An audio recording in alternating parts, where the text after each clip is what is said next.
I've known you forever. 7,000 lines are read. Soul inside your bubble. Time racing tonight. Intervals divided. One never lay as the time. Would you know the life we had, and still we live our love so bad? It was always electrical. It was always electrical. It was always electrical. It was always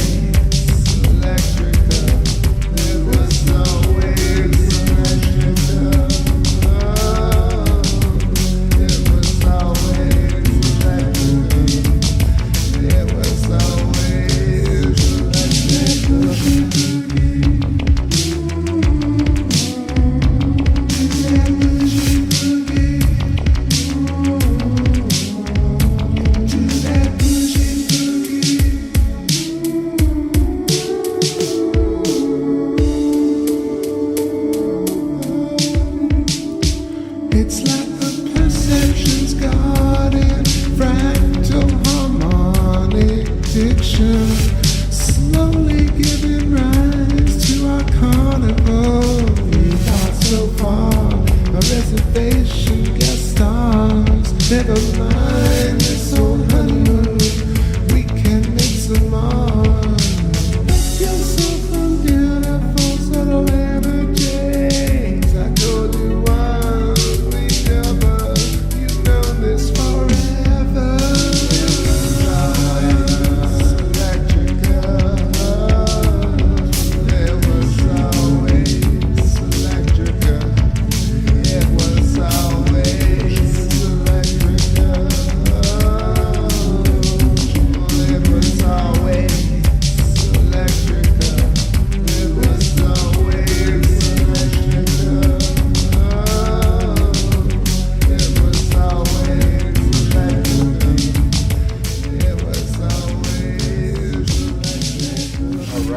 back at it. We are live another night, another TakeBackSpace stream. 7:02 on the East Coast. Got a beautiful waxing gibbous at this point, 54% moon. Coming in all electric. Just going to play a couple of songs while the spacelings show up. We got I don't want to say necessarily, I know I wrote conjunction, but we just got Saturn coming up to the right of the moon tonight. We'll see some of the dark side, talk about some consciousness and the theory of nothing. Stay tuned, and let's take off. Go some songs from this record this past summer. Let's do Breathe Together.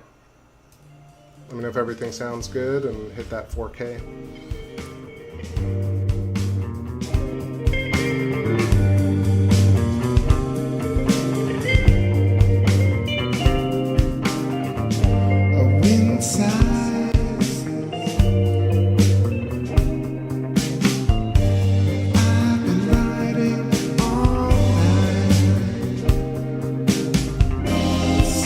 Sunrise, I don't fear much.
popping back in here. So what's up to everybody? I see NGC popping in. I see Astralis Ren. Great to see you. Rich Goad. Shout outs to you guys camping. Have a wonderful time. NGC, I hope you've been well. Missed you on the last stream. Talked a lot about things. And yeah, so let me... Oh, I see Amy too. Yeah. Isn't it gorgeous tonight? It's absolutely spectacular. So happy to see everybody. I want to say happy weekend, but it's definitely not the weekend. It is Monday, the start of the week, but it feels like a weekend. So tonight's title is The Theory of Nothing, which I thought I was being clever, but, you know, I didn't see anyone else write that before, so I feel like it's a little bit original. But point is, it's about counterspace. It's about how the environment forms us and we inform the environment. I've been listening a lot today to Donald Hoffman and Michael C. Levin and theories around, you know, consciousness in the field and where contemporary science is on this topic. So that's what I've been studying for the last while, kind of just always keeping a pulse on that. But today I did stumble into some Donald Hoffman talks. I think the discussion with Tim Ferriss was really interesting. I'm going to try and link everything after this show. I know I say I'll do it, but promise I'll do it this time. Tonight I have some time. I see Donald Yates in the chat. What's going on? Yeah, so the theory, you know, everyone wants a theory of everything, and I've definitely had my fair share of talking about that, but the theory of nothing, what's around all the things that we see, is truly untalked about, I think. At least not talked about very much. So, getting into the flow of it tonight. Still a little congested. The allergies have not ceased whatsoever here in Florida, but I hope everybody's feeling great. I'm going to pour myself a drink so I can get into this. I got my scribbling to work, so I'm going to test that real quick. Got my paint program, and hopefully it won't crash if I do window capture, and then just look at that. Yellow scribbles are back, y'all. It's a little, it's kind of jagged, but we're going to talk about it. Awesome Terminator tonight. Not the kind of Terminator they're developing at certain laboratories, but much nicer and more peaceful Terminator right here. Because, of course, got the dark side, and you got, I think it's at 54-55% illuminated tonight. We're going to check out all the features. Awesome to see these kind of like, I want to say this is around Tycho crater and eking into the Terminator region. So yeah, this idea of counterspace, just in a nutshell, to just start it off, is really like what is outside of the moon? What is this invisible space around the moon that we deem so unimportant because the moon is so attractive as an object or as an entity? And also, how does the moon get its shape and retain its shape? And this idea of counterspace, which, again, if you think about it in terms of a canvas and a dot, or the nucleus of an atom and its shells, or a human in the biofield, or an apple and its seeds, you'll see that there's this region around every object that we don't necessarily see, but that's definitely there, playing a huge part in its existence and our ability to experience it. And the reason that's important is because it's not just that things are reflecting light, but things are actually emitting radiation into the field. And we are also emitting radiation, and that entanglement is what we consider, I think, is what we call consciousness, or intelligence, or sentience.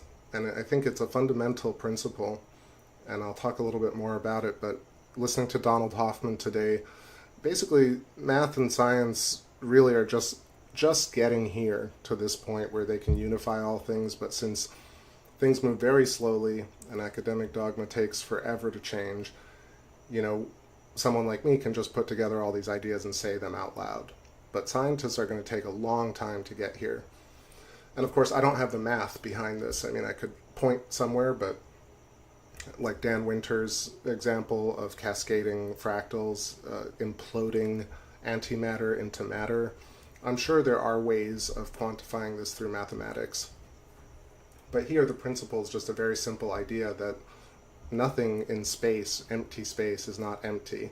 It's filled with information in whatever form you think that is, if it's electricity or magnetism or filaments.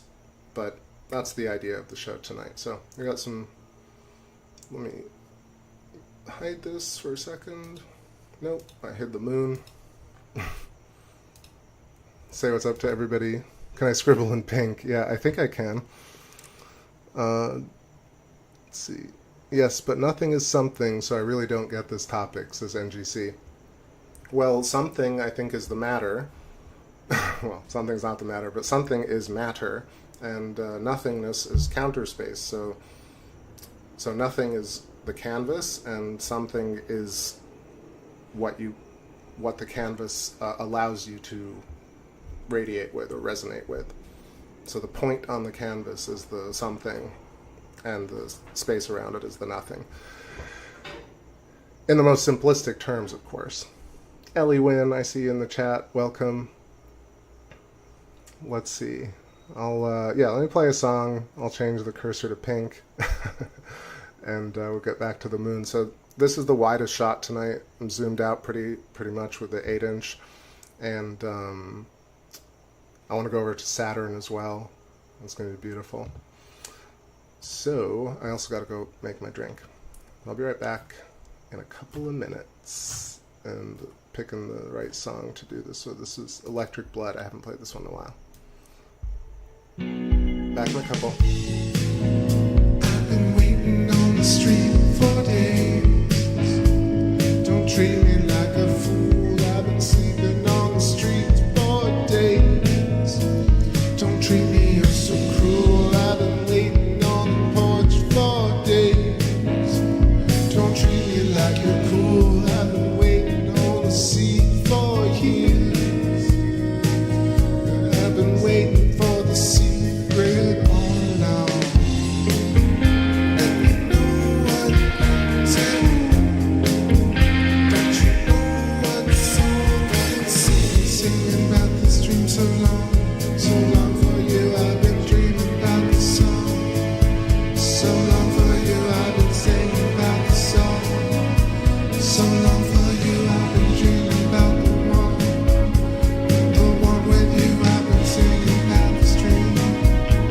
So long for you. Do you see the color of your eyes? You did it with the signature I made for you.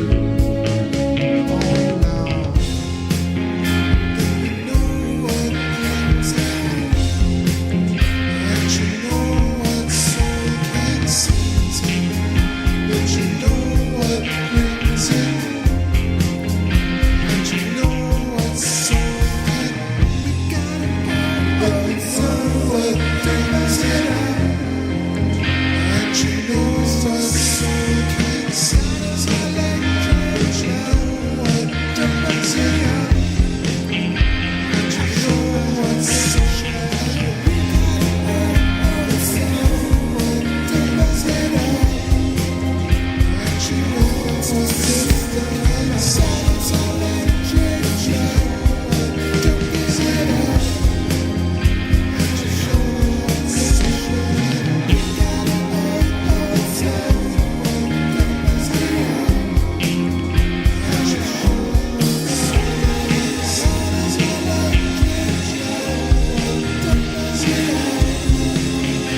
you know what soul can.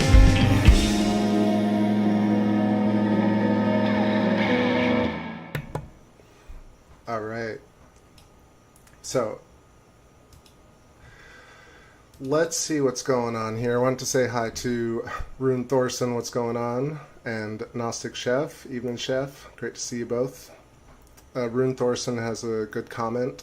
Says, I take issue with the word counterspace. Could we call it something less counterintuitive? I take issue with counterintuitive. Could we call it something less? No, so I think so. I think I use it in the way that that means the inverted form. So if you imagine that you'll take, I think I imagine it like that, like space and counterspace. So space being matter and counterspace being antimatter. But I think when I read your comment, I actually was like, yeah, that actually makes sense. It's a little too convoluted, and it might be a little more confusing than it needs to be in terms of what I'm talking about. So let's say point and field maybe is a better way to approach this. So I got my paint program up again. Let's see if I can't scribble a little bit. I brought us back to a clear shot of the moon. Let's talk about the moon for a moment before I get into this as well. So where's my window capture? That's the pink that they got in MS Paint, so we'll roll with it. So right here,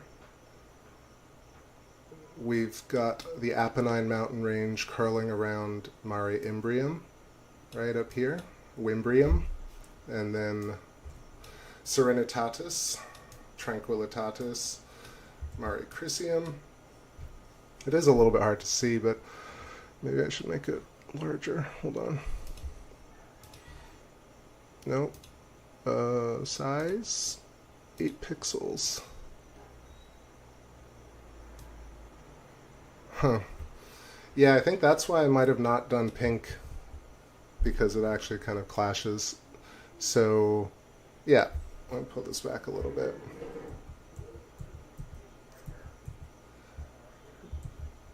Let me switch it back to yellow, even though I like the pink. I like the pink. Hold on. Everything is so confusing. 1 second. Okay, there we go. That's a little bit better. So yeah, so idea is field, right, and subject.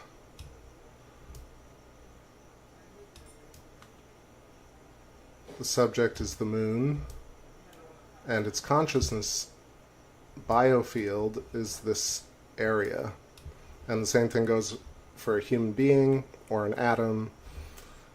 And that's really the simplest way to put it. I listening to these guys today talk about how complicated it really is. What I really wanted to do is say something very simple, which is, it's just right there. But I think something that I noticed is that they don't know where the field actually emanates from. So what I was talking about, where I was saying, like, people don't know where heat and electricity in the body actually stem from. They refer to it as either metabolism or chemical or just chemistry. It's just chemistry. The human body just creates and produces heat in these localized regions. And so I think the root system that we grow along, that every item or unit in the universe grows along, these filaments, right, that, I don't know why my screen's not doing super great. I wanted to scribble up and below, but if I'll just scribble right in the middle. But all right, technical stuff. Hold on, that shouldn't be moving because this is locked. Give me a moment here. I'm sorry. Haven't done this paint program thing in a while. Okay.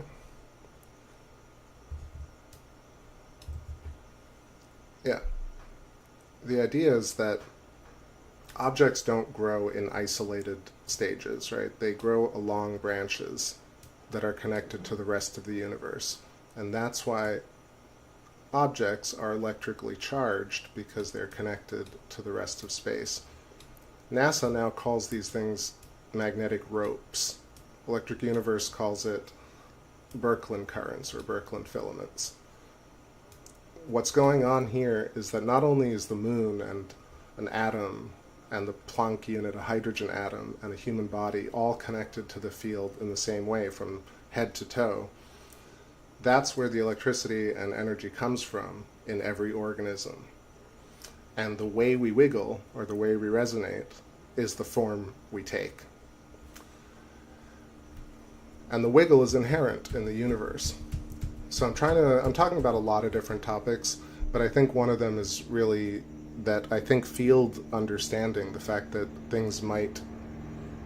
I believe things are actually stored in the field in terms of memory, is that this interaction between field, self, and field, gosh, I'm sure y'all can hear that low-flying heli.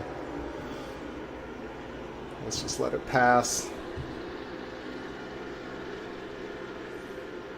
checking the chat room here.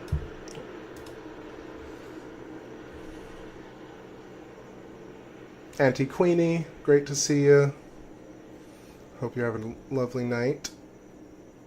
NGC, yeah, well, ruined it. No, we tried. Rune says, chemical reactions are inherently electrical transfers. Right, so I still think that even though chemistry and physics and astrophysics and astrobiology, they have a general sense of how these things work. I'm talking about a lot of different things, but I'm going to formulate them. For example, Michael Levin is doing this work with planaria worms where he is showing that the anatomical form and regeneration or morphogenesis is not localized to certain parts of the brain, nor is it localized to certain parts of the body, but it's field-based. There's bioelectrical field action that takes place in regeneration or growth. And then I was listening to Donald Hoffman, who thinks that the universe is an illusion that we actually project into the field. He actually is a proponent of what I'm talking about, this quantum entanglement with the field. However, he kind of leans into this idea that life, he uses words like illusion or hologram or projection, and I think he's just getting into this idea that this might be true. But if you say that it is true, let's just take it that it is self and field that is resonant, we can extrapolate more items and more knowledge from that vantage point. I see Carolina in the chat. What's going on? Long time no see. Hope you're doing great. Back at it. Yeah, I took a long break this year, but doing a few shows this winter because what can I do? I can't stay away, can I? I have a lot to say. So I'm trying to keep the train of thought going. So let me just quickly finish up. So Donald Hoffman talks about this idea that we create these icons in our state, like we are. I'm trying to, because I just listened to him for like 4 hours, but he really takes it into this place where he's like, consciousness creates everything, but that kind of implies that we're just experiencing point reality or like fleshy reality as an illusion. And I think that's similar sort of to what Rune was saying, where like something like counterspace is not a very intuitive term, and I think something like our reality is an illusion is one of those terms that muddies up the conversation. It doesn't make it actually more clear. So there's that. And then you also have this idea that that consciousness is fundamental to everything. So there's a sea of consciousness, and consciousness gives rise to matter and things that we see, which I think is actually a really great idea.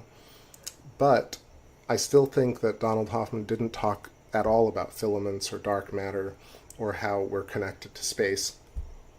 I think Michael C. Levin was talking about biofields, but I think he's also at a point where he's not exactly sure where the electricity comes from. That's, I think, a huge part of it. I think almost all the people that I've listened to so far in this same space don't tend to consider the fact that the network of electricity at all scales is what flows through every object, and that's where the electricity and heat comes from. I think it's a huge that's like a huge issue with all of these different Nam Chopper room. So yeah, I'm trying to get that together. I see, is it Carolina's birthday? Happy birthday, Carolina. Hope you're having a lovely one. Is it tonight or tomorrow or what? Well, either way, good to celebrate it all together here. Let's see. NGC says it's interesting that NASA, NSAS, has been publishing agreeable content lately. I think there is something to that. I feel like I want to attribute it to more of a global energy shift, which is something that I didn't really kind of put two and two together in terms of this theory. But if you imagine that humans are, let's say this, that we're looking at Earth, so you have people on Earth, and people are sending out field emissions, and those field emissions are actually creating Goodness, it's really tough. I think it's because I'm working on a laptop and this paint program is half off screen. There we go. I think that might be better. Yeah, so people on the surface, okay, let's say there were people on the moon, right? People on the moon, people on the moon, people on the moon, like mycelium or hair on your body. Our minds are not only connected to space through filaments, and then our feet are grounded. We look fractally recursive in terms of humans on a planet, for example, to a cell, or mitochondria, or a virus, right? This might look familiar to a lot of you. But the point that I'm trying to make is, one, we are connected directly to space and grounded into the unit that we're on, but we're also basically grown along these filaments. That's where the radiation comes from. That's where the toroidal field comes from. Because we're sending out energy from these nodes, the chakras, so the heart and the brain sending out energy signals.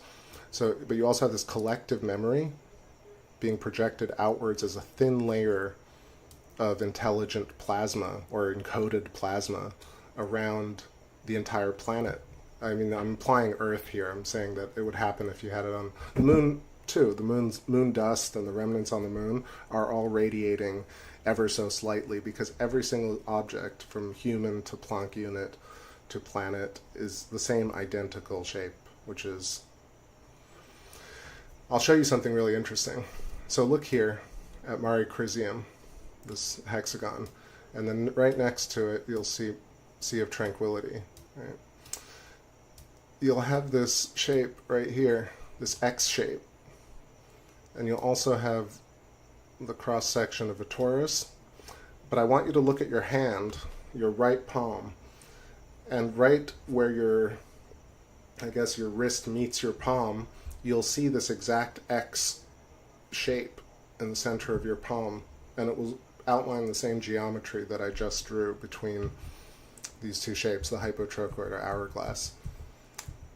Similarly, like the two lines above that on your hand that look like that also outline a hypotrochoid or an hourglass shape or a pinched tube, which is really what's going on. Pinched cylinder. But yeah, the mind field, the idea that we actually resonate into the field, and so human thought, aggregate, is part of the sky. I mean, the literal sky. All right, let me hide this for a second so I can see everybody.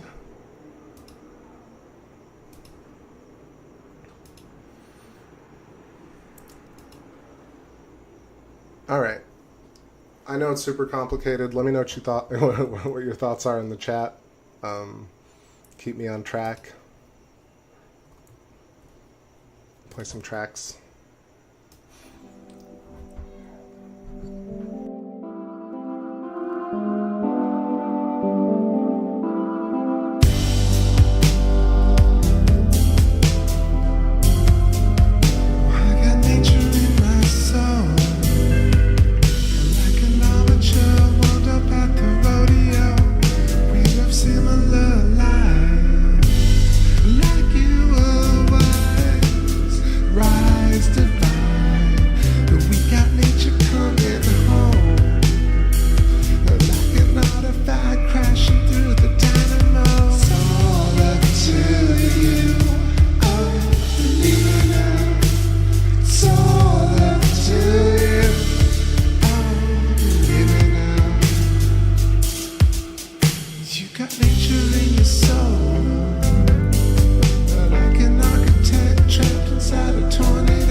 I would love to see all those promises.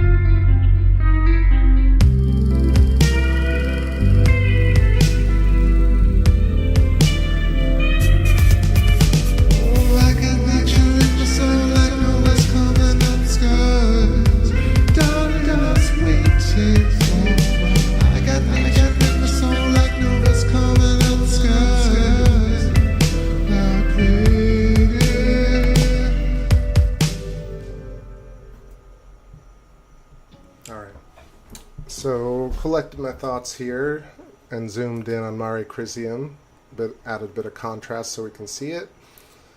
I'll just indicate the points that I'm talking about and then just jump into the chat. I know it's a little bit slow tonight, y'all, but on this laptop, like, I have 4 windows on top of one another, so bear with me. I'm just going to stay calm and breathe. Alright, so Mare Crisium, you can see the polygonal nature of the geology. Why is this important? Because the strongest form in nature is polygonal, and when spheres emanate outwards, they grow from a point of perfect sphericity and ultimately end up meeting boundary layers, boundary regions, where everything gets packed, excuse me, and that's how you get like a circle turning into a polyhedron. Damn.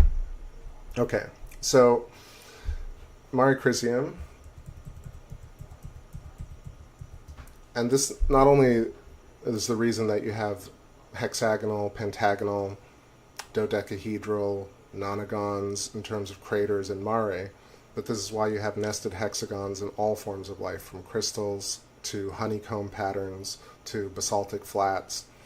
You get these nested hexagons, or bubbles, for example.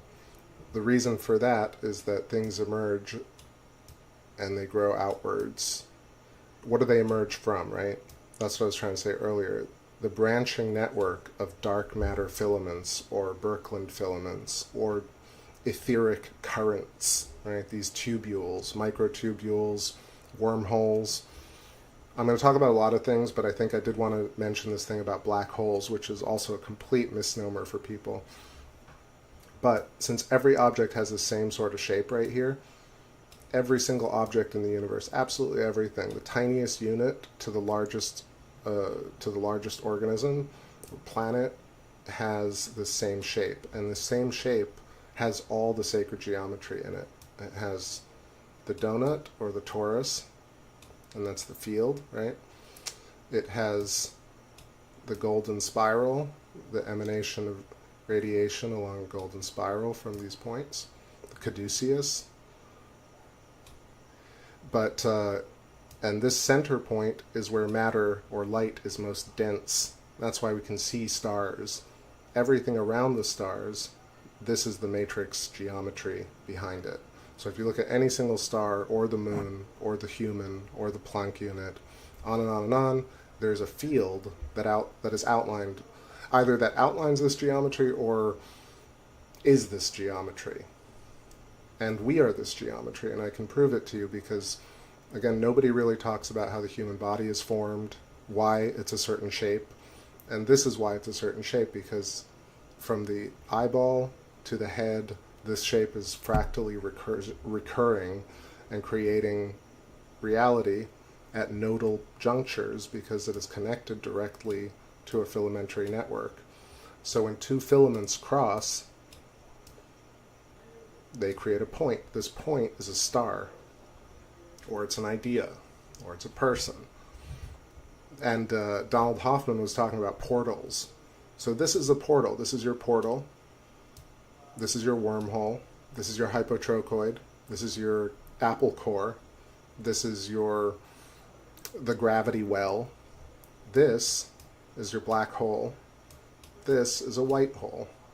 And since things are continuous, a continuum, and there's no real separation, and things are all along a current, these currents go on forever, black holes are white holes and white holes are black holes.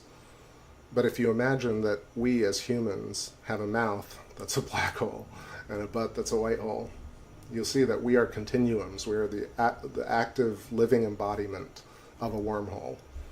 We destroy matter by ingesting it and excrete new matter, or just destroyed matter, like a star does. A star at the center of this shape has debris crashing into it constantly, or it's absorbing debris like asteroids and meteors and suns and planets. And everything in the universe is a different state or a stage or a different phase of this same exact thing. All right, let's see. Australis Ren said, nah, it was clear. Thank you for the vote of confidence, the vote of consciousness. Donald Yates says collective conscious or unconscious or both. So everything, let's say, okay, if we take it like that, let's say everything is pure information or consciousness or meaning. You could also say that it's nothingness. You could also say that it's light in dark mode. It's light that hasn't been activated yet. But what it really kind of comes down to in terms of what we know is that when you zoom in to the 10 to the minus whatever 33 or something, you get to basically this place where reality is no longer matter. It's no longer you can't define these particles anymore because particles are so-called going in and out of the vacuum or in and out of reality. And at this point, this is where science really gets very fuzzy, and they say things are weird and we can't understand.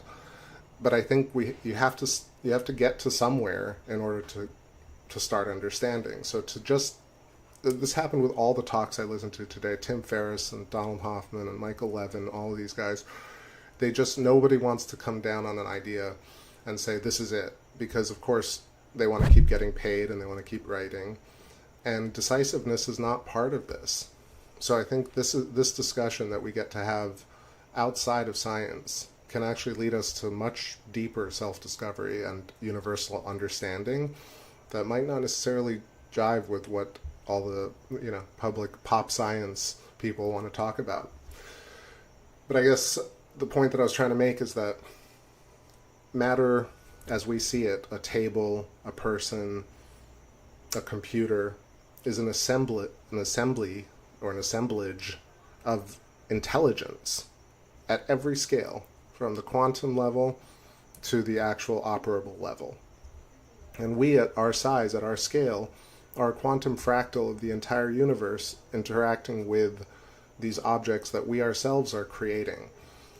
So it's a co-creative, intelligent reality at all levels, nothingness and somethingness, both intelligent, both ordered, even though one could say that nothingness and counterspace or the void or emptiness is filamentary dark matter. So if you imagine tubes of black spaghetti, tubes of infinite black spaghetti that get lit up when they entangle, and that is what you could consider the baser reality, like the void, where quantum mechanics thinks that matter disappears. It just is no longer cuttable. It's no longer discernible by the energy radiated out from the human entity, the observer, or any observer for that matter. So just to finish up this diagram on screen, because I know I want to get back to the moon. But the point is that since we are connected to space through invisible electric wires that are outlined by our nervous system, this is the reason that we can interact with one another, space, self, with everything, because we're actually connected to things. And I feel like most of these theories create a world where humans are disconnected from one another and their environment, and animals and bacteria, etc. We're different. And I think that's a huge moat that has yet to be crossed in science. Let's see. Mary Quite, great to see you. I don't know what you're talking about. Florida Health Department. Oh, the jab. I was like, who lost their jab? I thought it was a typo. I don't know why I've never called it that. It's such a weird term. But, gosh. Now this video, I'm sure, is going to get targeted for something. But I don't have any opinion on that, of course, because I think that everything that's so-called evil and bad on Earth is just a natural process of Earth, right? I said it the other night, but I think it's pretty funny to consider that our news headlines are not Earth stable yet again today, sun rose, 95% of people get along. again, all the news headlines are like, this tiny terrible thing affected all the world. This tiny thing is the worst thing. I love all of it, but this tiny thing is terrible. So if you just, it's really a perspective shift. I'm not sure even if it's an understanding. I think it's we've been doing the crazy, exciting, creating this reality since day one. We've always been godlike, and it's just acknowledging that versus learning something new. I don't know. It's a way of looking at it. So I'm going to hide this image, but you can tell what I'm talking about here. So we have answers for what black holes are. So there's a black hole everywhere. It's not like the Big Bang was a black hole, or protons create a black hole, or only portals have a black hole. No, there are black holes at every single scale, because black holes and white holes are basically like an omnidirectional tunnel vortex is created around every single interaction node in the universe. And every node is a crossing of dark matter wires, or filamentary wires, or Vedic etheric plasma wires that are in dark mode. They cross, they create a spark. That spark is glow mode plasma. But in essence, underneath that nothingness is still intelligence. And that's how you can get intelligence from intelligence. You don't have to have this non-intelligence becoming intelligent. Because I'm not sure that really is, again, think about the experience that I just said. Like, it's about perspective and acknowledgement and awareness versus something new happening. Because there's no way you can make humans without the materials to make humans. So microorganisms make macroorganisms in their likeness. Yes, they're more, we see them as more evolved and more complex, but they're basically a fractal, larger version of the self being this tiny single-celled organism or non-cellular organism. All right, I talked a lot of ideas, but that's some of them. Let's hide this.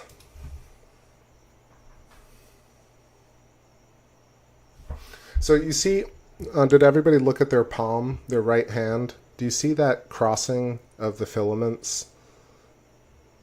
Our body and our skin has the imprint of all space because we are, again, a pinched plasma along a filament that is connected to a fractal recursive network of intelligent space.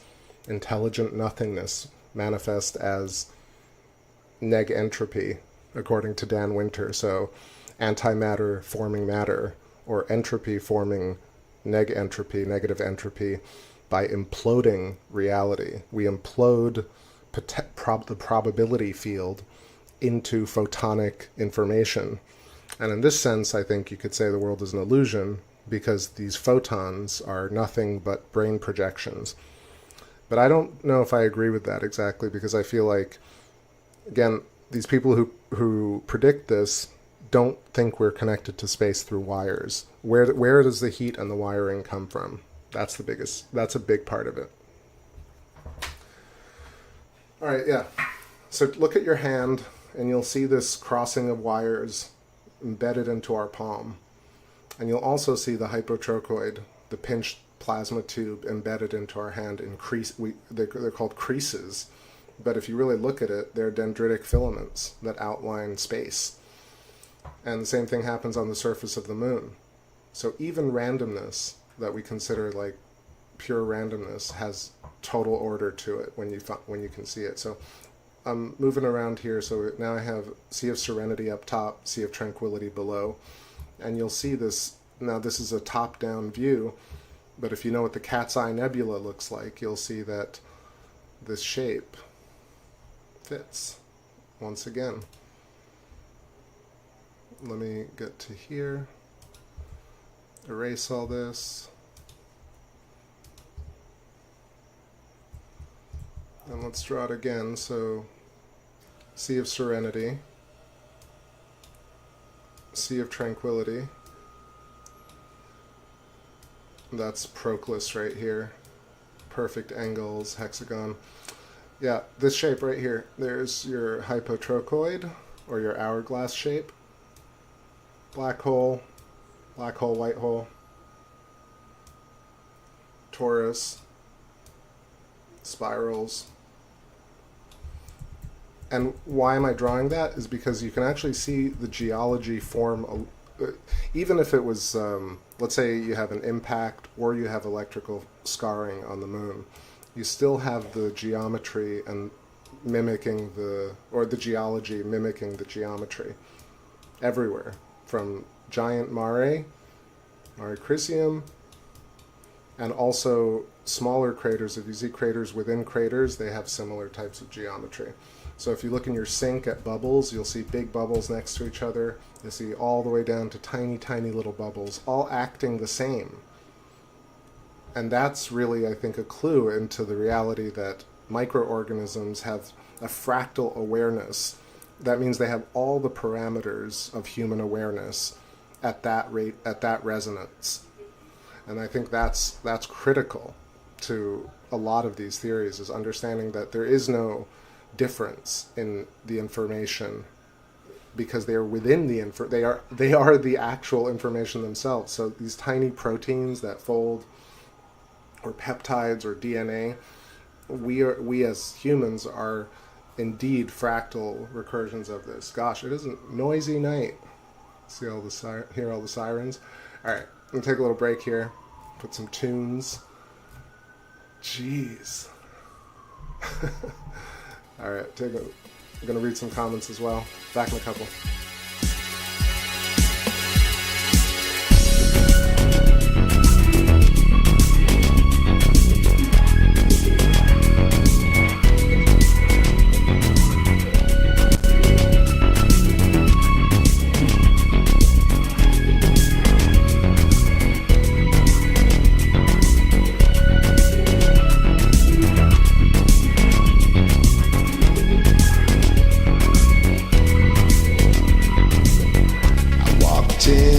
Myself in a dream, I tell ya.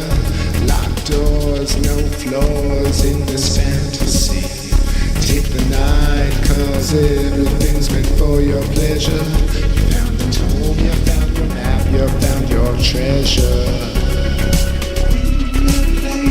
Your mind, your face, the needlessness to rest.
So finally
All right, hopping back in here for a sec. Yeah, tackling Saturn, a little bit tricky tonight. Tiny little Saturn, but it's really sharp too, so got that set. Got a great comment from Amy. Says, since the field surrounds all of us and everything imaginable, do you think it's important to be grounded by the earth and its charge?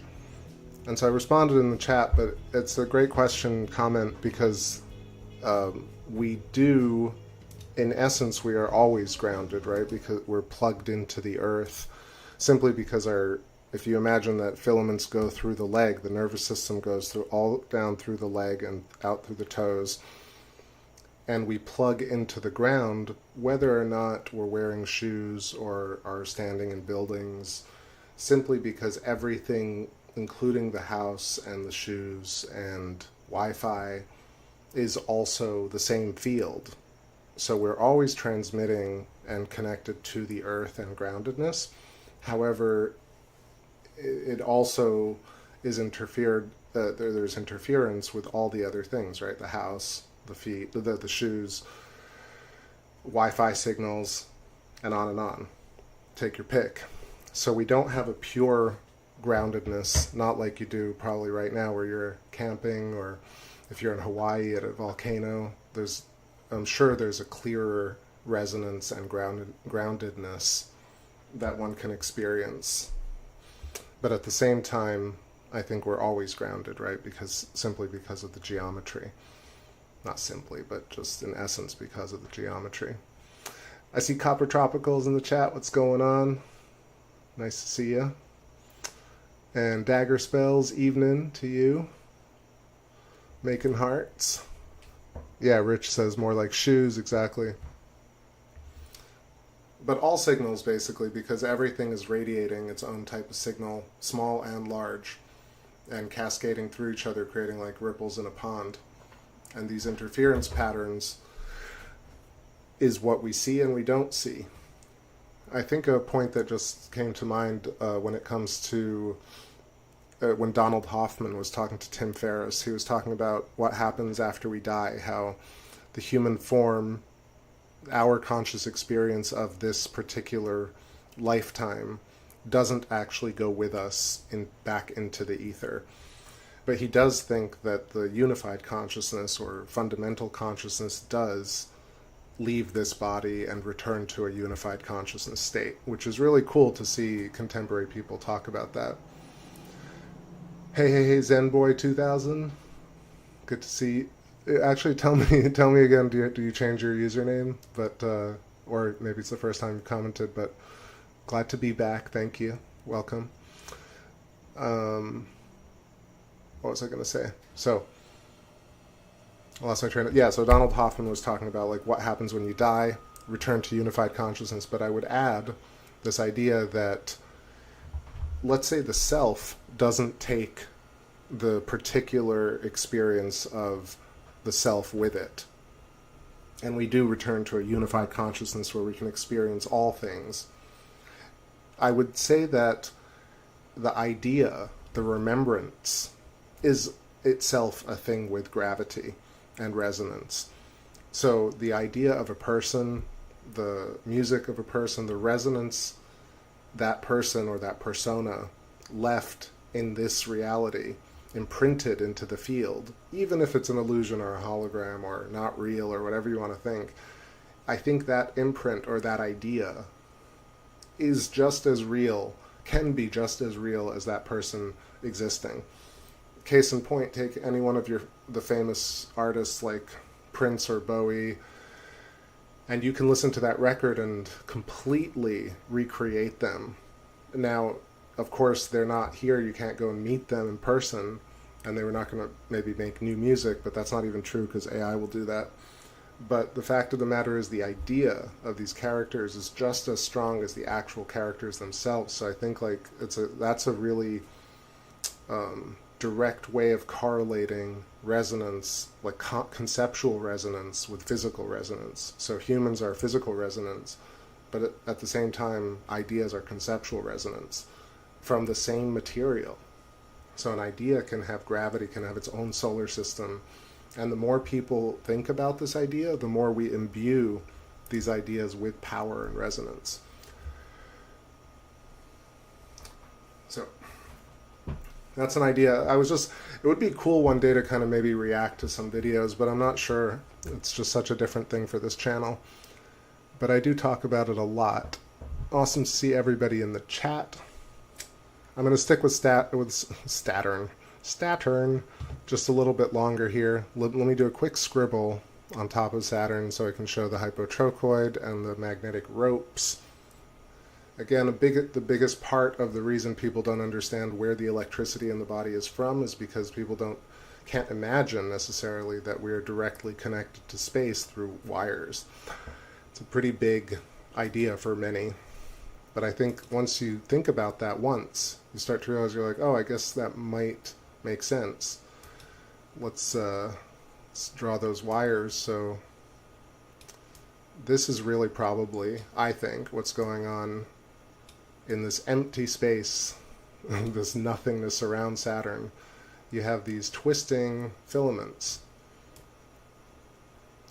NASA and all the contemporary astrophysicists will agree that this does exist, but they don't connect it with this idea that everything from a planet to a brain to a walnut to a quantum unit is also along filamentary structures.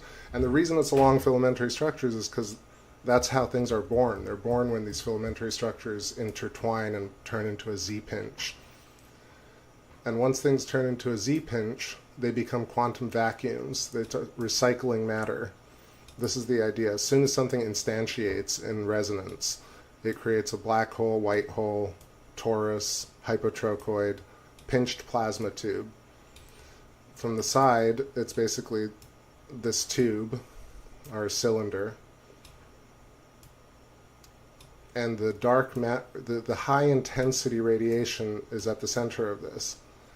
And as it goes outwards, this is the idea of density of matter. Why are things actually dense? Like, for example, your bone, and then your flesh, and then your hair, and then the air around your body, and this gradiated density of objects, the seed of a fruit, for example. So not only do you have gradation of density, but you have gradation of light. So that's why we see stars, and everything around the stars is more diffuse as it goes outwards. So let's return to Saturn here, and why Saturn actually can glow. The reason we can see Saturn is because it's along an electrical filamentary circuit, probably an ancient one, maybe less ancient than Earth. I know that people don't want to think that, but if you think about stellar metamorphosis, this idea that planets, for example, don't actually come together through accretion, through little bits of matter, and then become planets, but actually stars are formed along filaments. And inside these stars, these huge, giant stars, you start cooking a planet at the center. And ultimately, over time, the stars shrink and reveal the center. And that's what you get on Earth, Moon, asteroids. And then the debris falls back into stars. So this idea of stellar metamorphosis, not mine, Jeffrey Walensky. He gets not enough love for such a huge discovery. But I think it makes way more sense than the accretion model. And so, yeah, you have Saturn is a stage. If you take it from that vantage point, then we can talk about Saturn as potentially a star at a certain stage of development. But it doesn't take it out of this geometry, because along these filaments, that's where you get the information of Saturn, and that's how Saturn sends information out to its moons. That's how Saturn knows itself, through its field and its resonance with field. So let me hide this.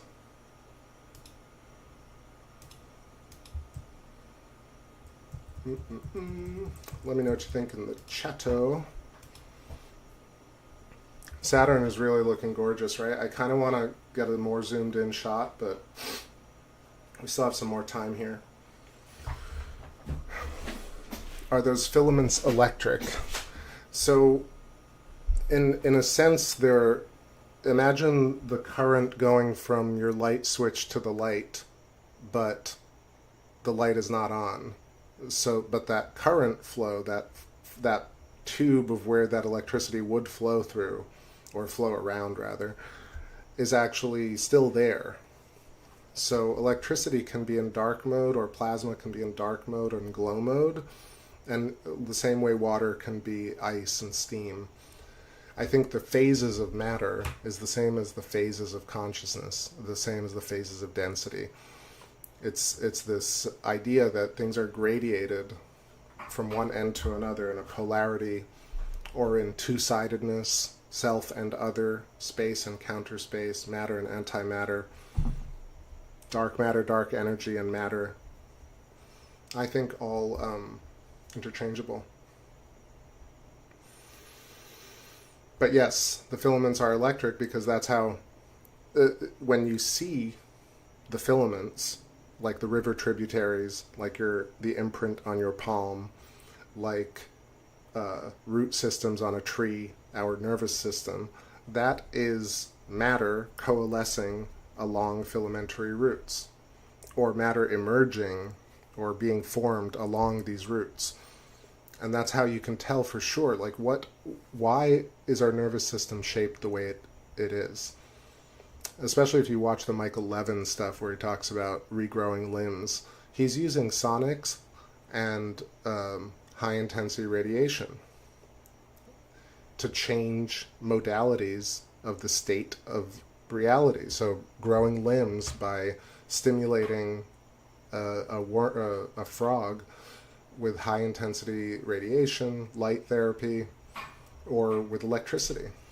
So we know that life is connected directly through an electrical network. But it's just so funny how you listen to all these different scientists in their own disciplines not acknowledging the grander concept. Partially why I really like the Donald Hoffman talk today, where he definitely was on the right path, where he's going into listening to consciousness and meditation and psychedelics, and then he's also mixing mathematics and quantum and all that stuff. So, but I still feel like they're missing the root system. They're missing where the electricity comes from.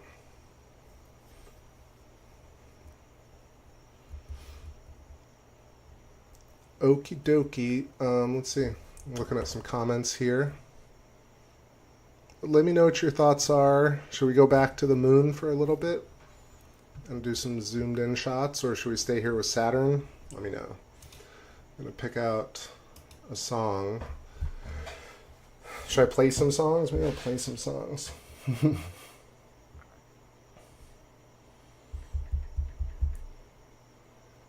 Let's do it. Play some music, and then we'll head to the moon. So many things on this desk.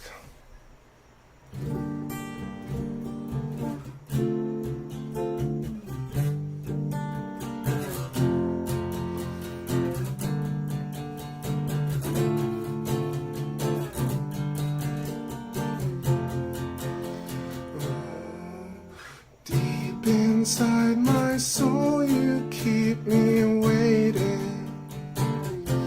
You keep me deep inside my soul. I keep you waiting. I keep you deep inside my soul. You keep me waiting. You keep me deep inside my soul. I keep you waiting. Somehow I remember black times in the dust, only everyone was us. We staged it once and there was this trust, relax and view and enjoy the view. And this is once, and for goodness sake, now tell the news and tell... forgot these lyrics. Alright, I'll try this again. Somehow I remember black times in the dust, only everyone was us. We staged it once and there was this trust, relax and view and enjoy my due. I lived it once and for goodness sake, now into true and tell the world what's new. Hues and blues broken from the nest as the scene rising from the west. Tide, oh, steep dry rivers wide, open skies, oh, see now the way is to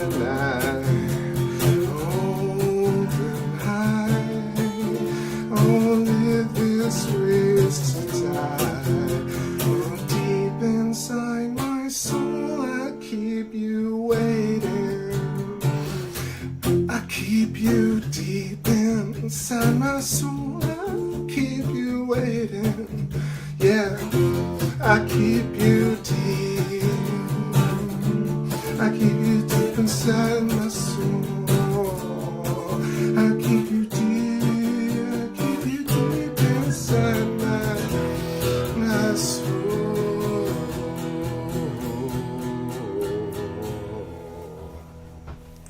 Dr. Frank and Stein. What's going on, Rockstar? Nice to see you. Alright, just warming up here a little bit, forgetting lyrics all over the place. Okay, chat room songs. Yeah, let me know, classics or chat room songs?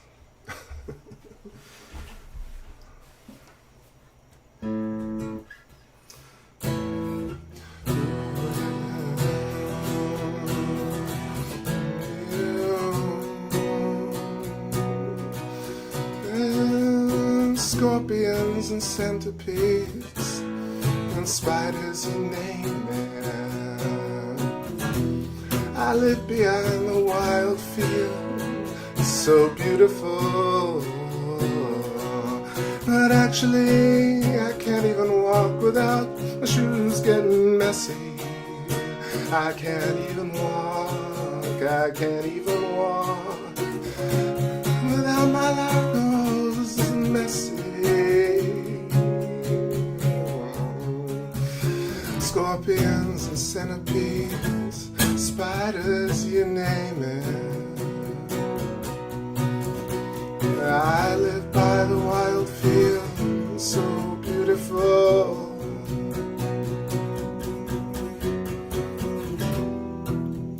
My dad always said that I said that to me. You keep me waiting while he jingles his keys. Now I'm pacing the floor while I do my hair. I'm making some more. The drinks run out. Let's bring it back home. Song.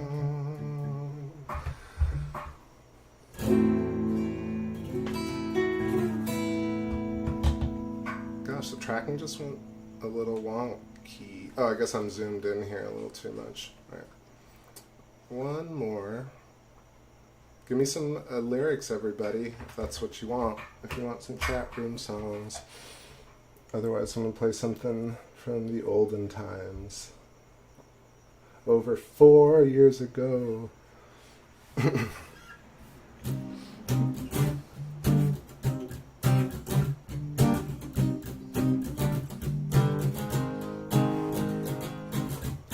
Got enough, no doubt. Got steel to have it all.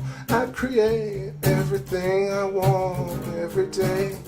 Some hardly live, which is wrong. Style says we suffer on. Would you give if you could synthesize your every pain? I think it grows in heavy soils and trickles down my hemispheres into machines. Collective iris, the machine. Collective iris. Oh my love, I made no misstatement. When you arrive, no other would do.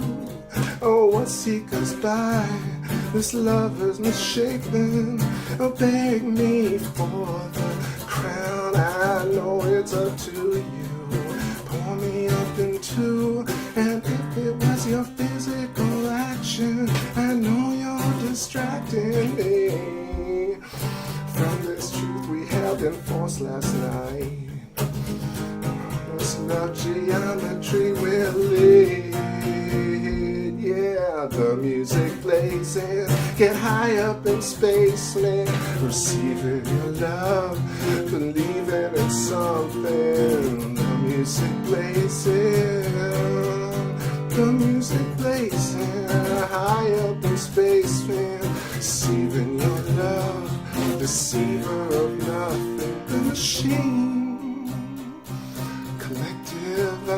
it's the machine. The machines. Alright, maybe I'll get back to the moon here. I see Miguel in the chat. Hola, amigo. Alright,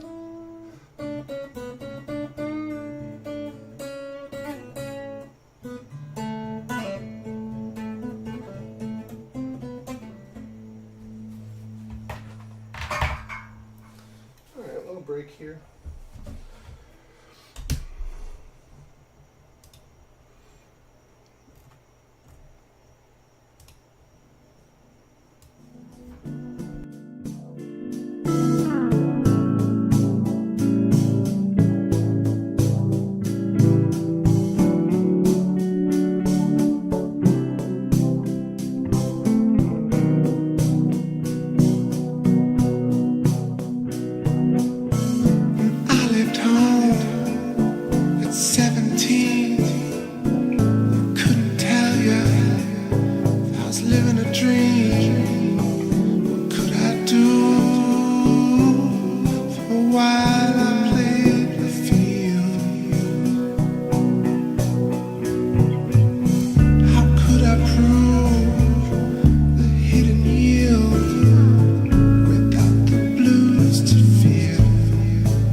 vibe back here. A little bit of catch. Catch. If only I'd known I'd only be known for one song. All good, all good. See, Sensei Camilo in the chat, what's going on? It's happening again. It's happening. Just gonna jam a little bit while we see the moon. I think it's at 55% right now. And Mare Imbrium creeping in under the Terminator at the top. Some really good structure tonight. But I'm just feeling some tunes, feeling the vibe. Let's see. What song? Let's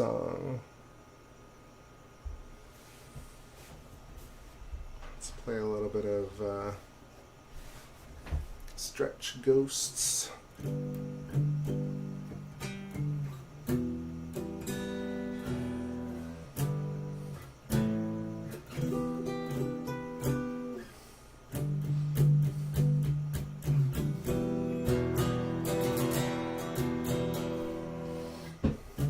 Rocket drift, you let me share your armor.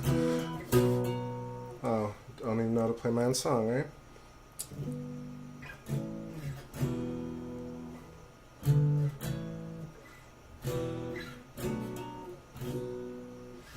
Completely forgot it. It's been so long. Yeah. I could drift, you let me share your armor. Left here with this payment for my own father.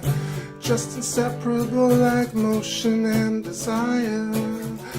All our scars have really faded, won't retire. Just believe it's so endless traveling. Oh, just believe you're so endless traveling.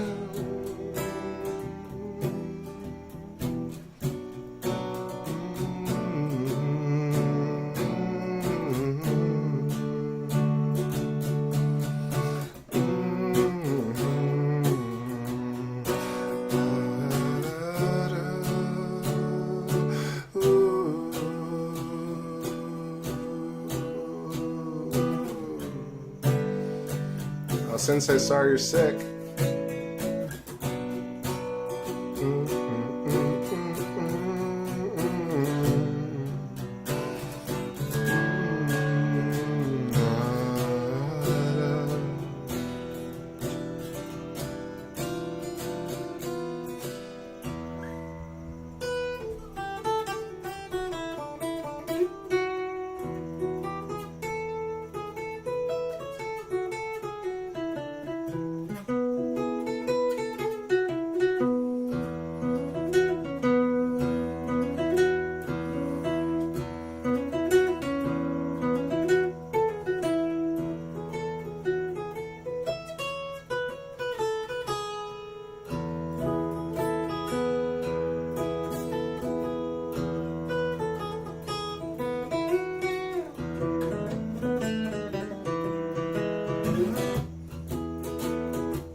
we lost the moon.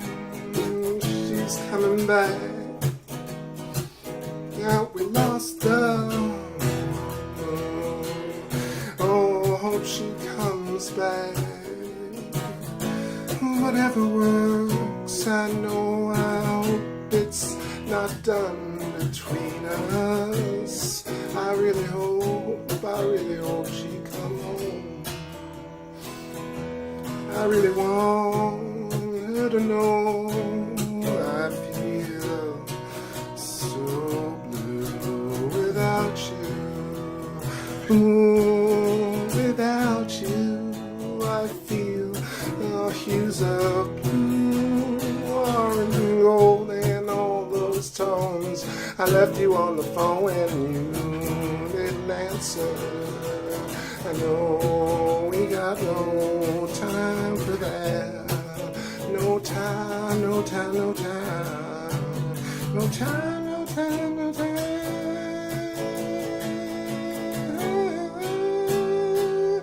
Ooh, yeah. All right. I see Patrick McNellis. It's been a long time, Pat. I hope you're doing well. I hope it's all been really good for you. I hope, I really do.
Scrapple feelings running all around my electromagnetic field. Interoperable exchange of resin comfort. Only no lumber. It's always my comfort. Tell me my number. Out the mysterious of the moon, and nature's come back to haunt you. Say why, oh why? Has anyone softened my loom and only talk to me once about it? I know.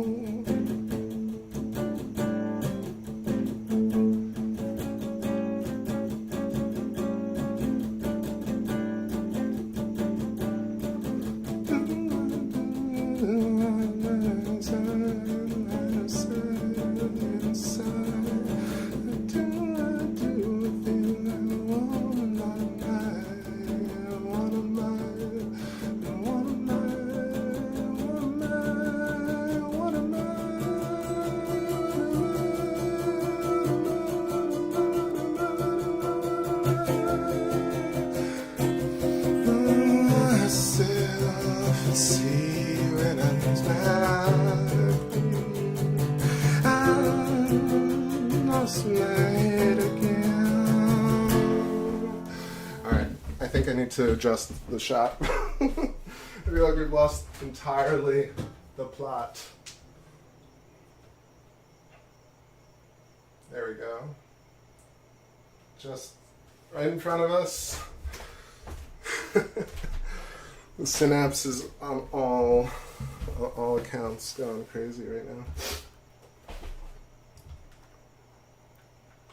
It's not me, it's the filaments talking. Let's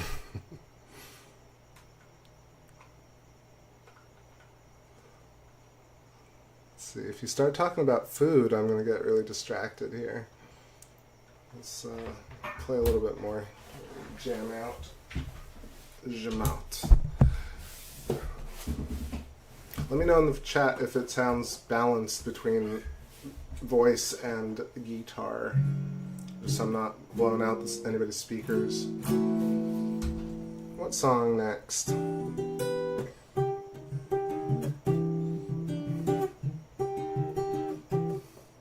No, I'm still your number one. But what is reality? That's not right. But I'm still your number one. That sounds pretty cool. But play that out. So minor, major. So yeah.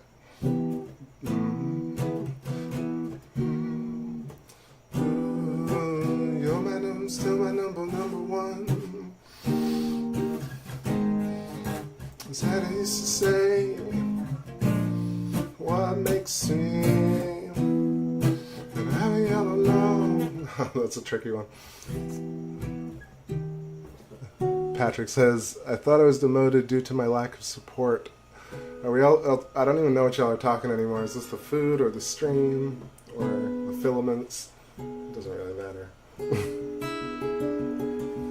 I just wanna hum, I just wanna creep along. I just wanna speak, I just wanna spread a song. Always on my mind though, due to my lack of space. It's always on my mind though. I'm so in love with my place. The edge of the moon looks like shredded paper. Only a life that I wrote about it. And only if you're there to observe me. You'll write my name on shredded papers. I'll see. Don't slow me while you breathe. Don't wait for the ones you left. And you crawl up beside you, and we'll fly, oh we'll fly. You're my hurricane, yeah, yeah. No sleep when I lost you. No sleep, you're my hurricane. No love when I lost you. Love now I lost you. You're my hurricane. Oh, my hurricane.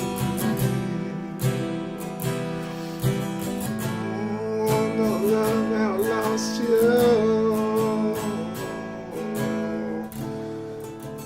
Breeze on the wild wind and the slide overhead. Stride downstream, picking up all the pieces of my head. And you crawl up beside me. We'll fly. Oh yeah, we'll fly. You're my hurricane. Yeah. No sweet when I lost you. No sleep now I lost you. You're my hurricane. No love when I lost you.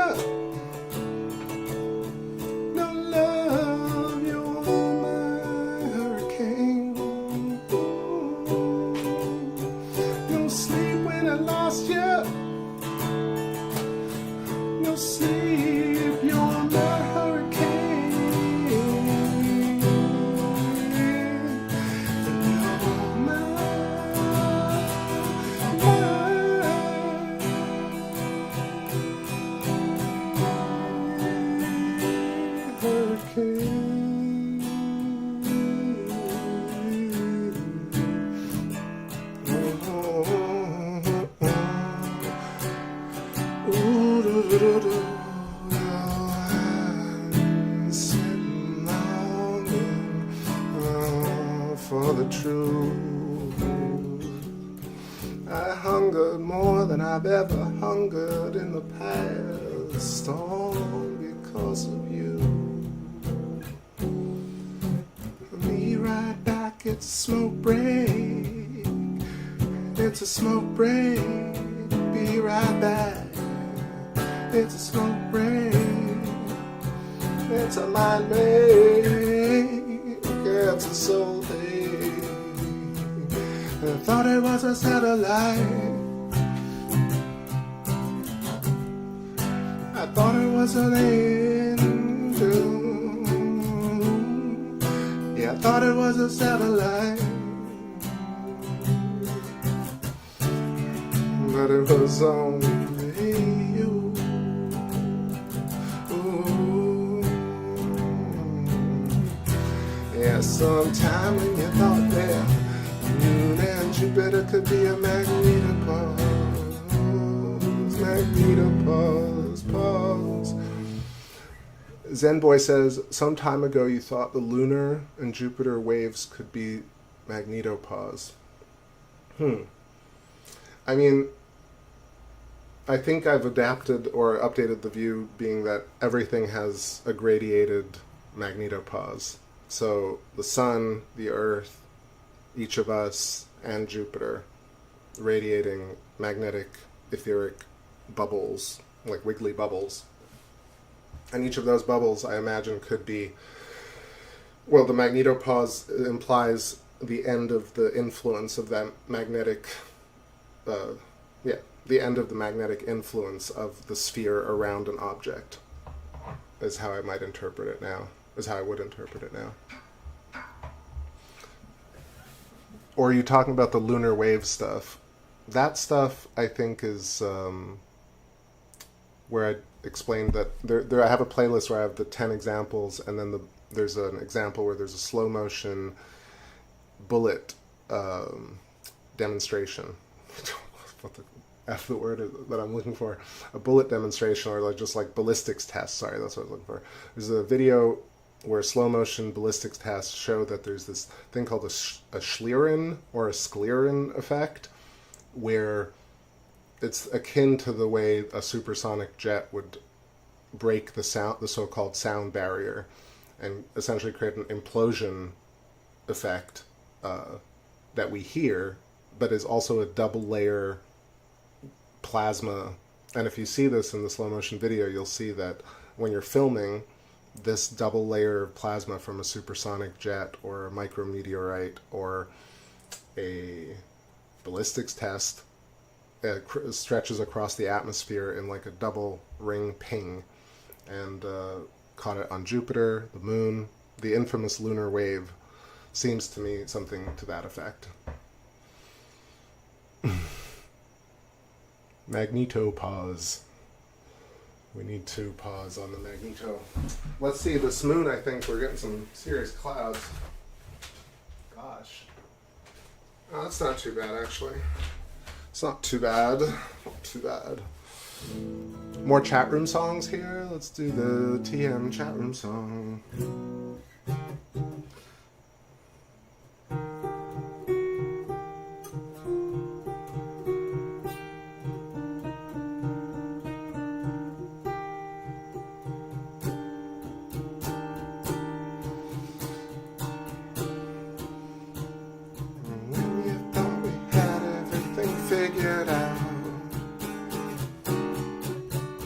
That's not right. I'm gonna figure it out. What is that? That's in like an E flat. Yeah.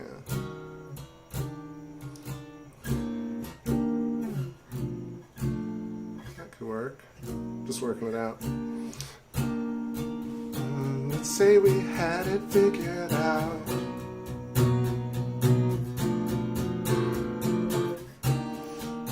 How could you come over? Try to change my mind. Oh, I know it might be too much to ask of you. And so rebellious one, would you play just for fun? Oh, rebellious one, let's just have some fun. You know it's what you needed. Need to know what you believed in, what you needed. Oh, hey, rebellious one, let's just have some fun. Let's just have some fun. Hey, Genghis Khan, I see you in the chat. Salutations and good vibrations to all my TBS tribe. Said good vibrations and high sensations. You know that's our vibe.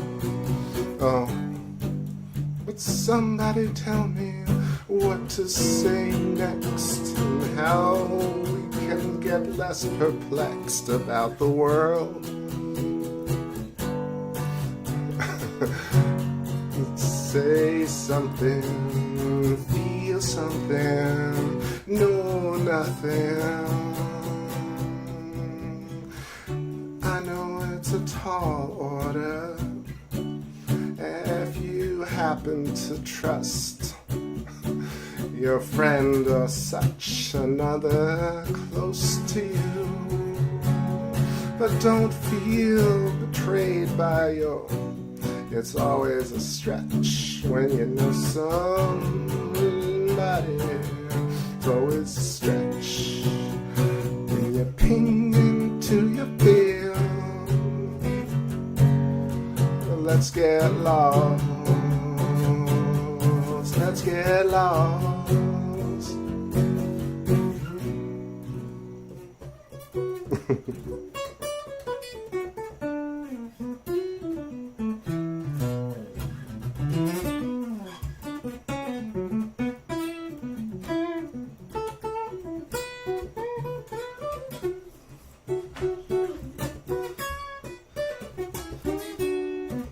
Is it really buffering? I'm sorry about that. I think it might just be your phone, Mary. Okay, is it taco time yet? Taco time yet? Is it taco time yet? Taco time yet? Is it taco time yet? A half shell filled with sorts of ingredients, a half shell tortilla mindset. Is it taco time yet? Taco time, is it taco time yet? Time for tacos. It's probably the most melancholy song about food ever written. It's probably right on the edge of acceptability. Is it taco time yet? Taco time yet? Time yet? Time for taco yet? Is it?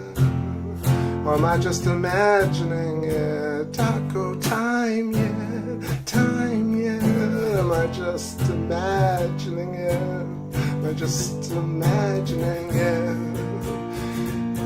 I'll go in on that order.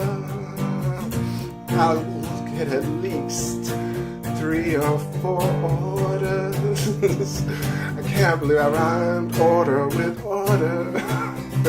Literally blasphemous as a songwriter. Blasphemous.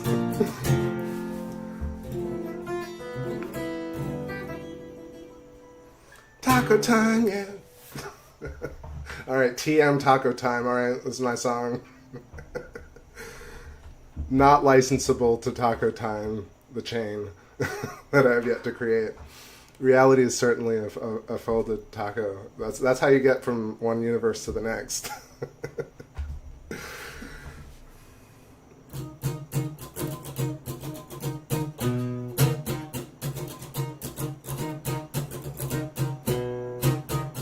Anyone ever get another inspiration? This so magical life. Everybody's on this natural high. Oh no, you're not. Oh no, I'm not. Reality is twofold. Like some tacos. Rather let go some taco official and that cheese where my mouth used to be. Taco officials probably do better than what we got right now. These tacos have a purpose. It's making you hungry, not sick, oh, but maybe maybe not every time. Taco official. All right. Edge of Delirium. I see Mir Jello in the chat. Great to see you. Been a while. It was just a drive-by. About to go eat. This is literally, this whole last 30 minutes has been about food. Food chat. I was like, what's space? C'est quoi space? Zen Boy, thanks for hanging out. It's 2 a.m. where you're at. Wishing you all a good night. Wishing you a good night. Take care. Sorry for the sniffles, y'all. I'm still congested after many weeks of allergies. Rich says, need a camping song. Alright, well, I got a camping song for you.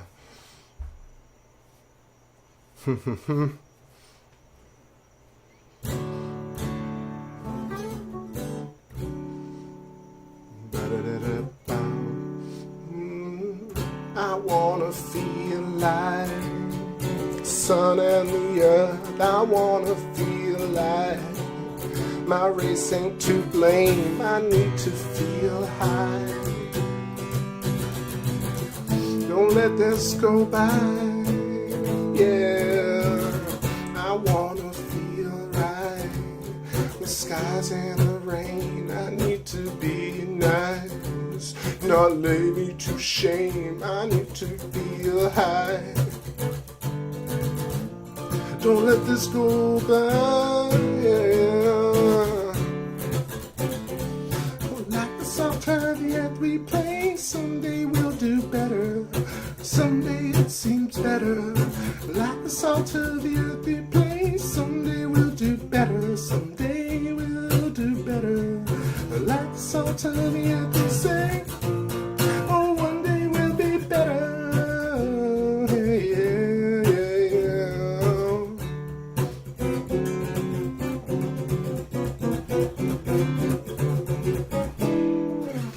Auntie Queenie, you have a great night. So thank you very much for stopping by as always, spreading good vibes. Catch you on the next one. Amy says, thank you for the amazing tunes and beautiful shots. How about a Spanish tune or something similar? Spanish, huh?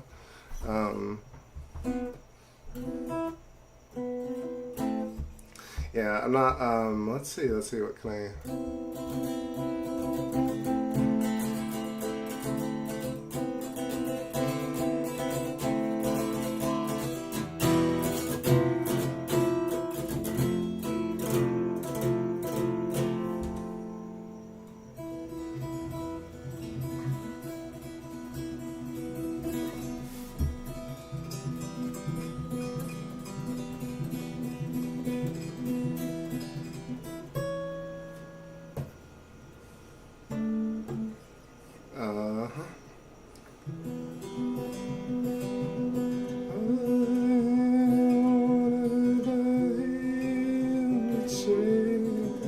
Like an animal,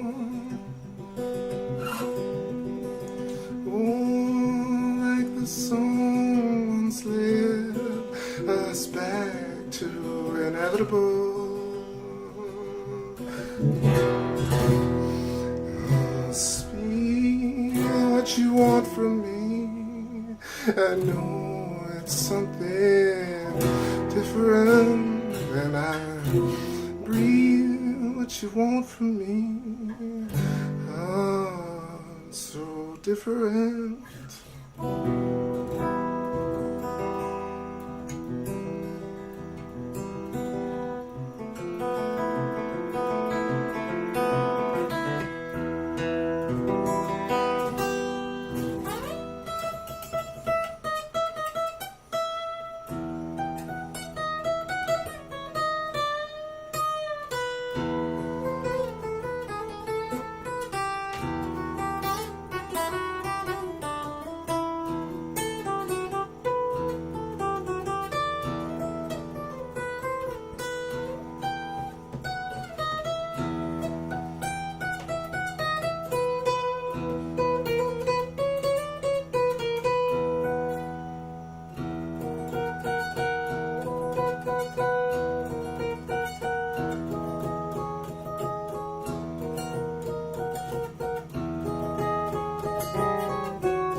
That was weird. Did it get too crunchy?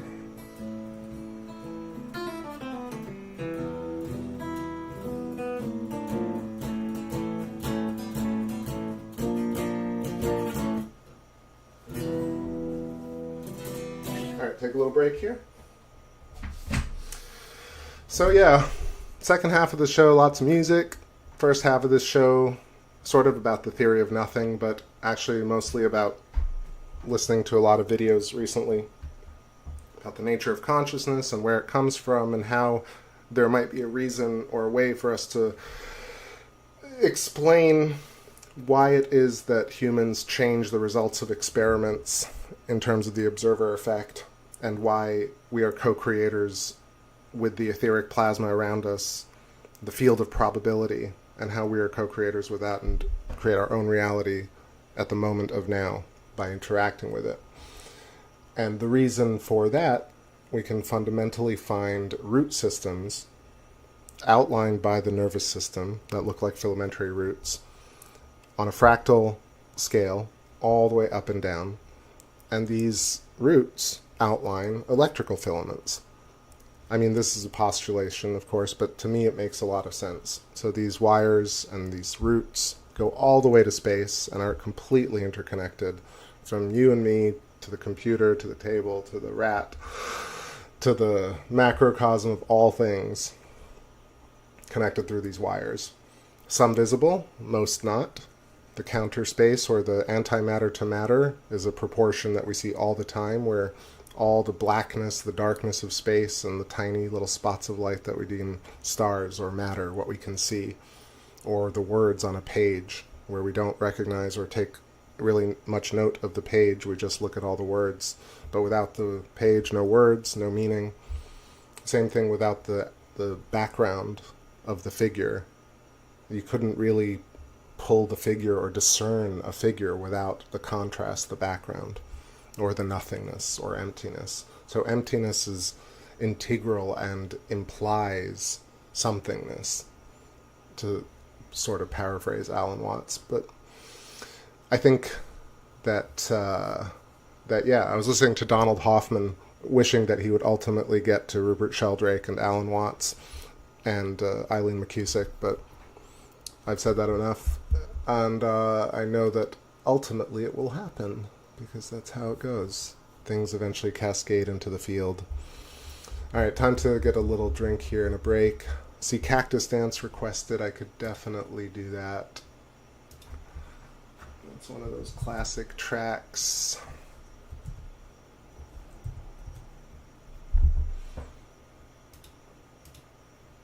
Boop, boop, boop. Back in a couple.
Nice glass of cold water. A little cactus dance over here. Let me pause the music for a sec. So I zoomed in to the Luna, seeing some really nice sharp detail tonight. I'm centered in at Mare Fecunditatis, the Sea of Fecundity, or fertility. Top right corner we got Sea of Crises, Mare Crisium, and then all these amazing little striations melted underneath Mare Undarum and Mare Marginis.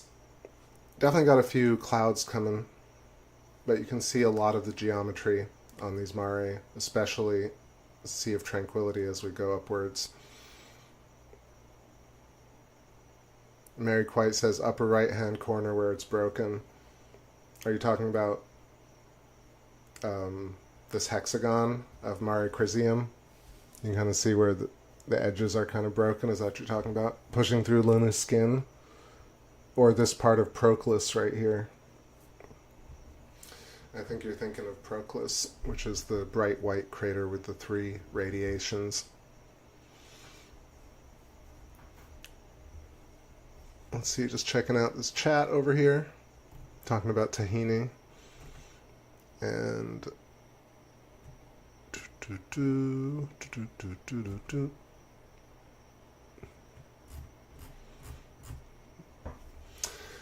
yeah, so I had so many thoughts today. I think just to remind myself just here for a second, but I think the point that I was trying to make earlier, like I said, was I watched a lot of Donald Hoffman today. I'm going to link to it in the description after the video. So Donald Hoffman talking to Tim Ferriss about the field and how that works. Then I listened to a lot of Michael C. Levin, who's doing the planaria worms, chopping them, inducing them, creating limbs, and talking about the bioelectric field inducing limb growth, and how you have non-localized information about the organism in the electric field around the body.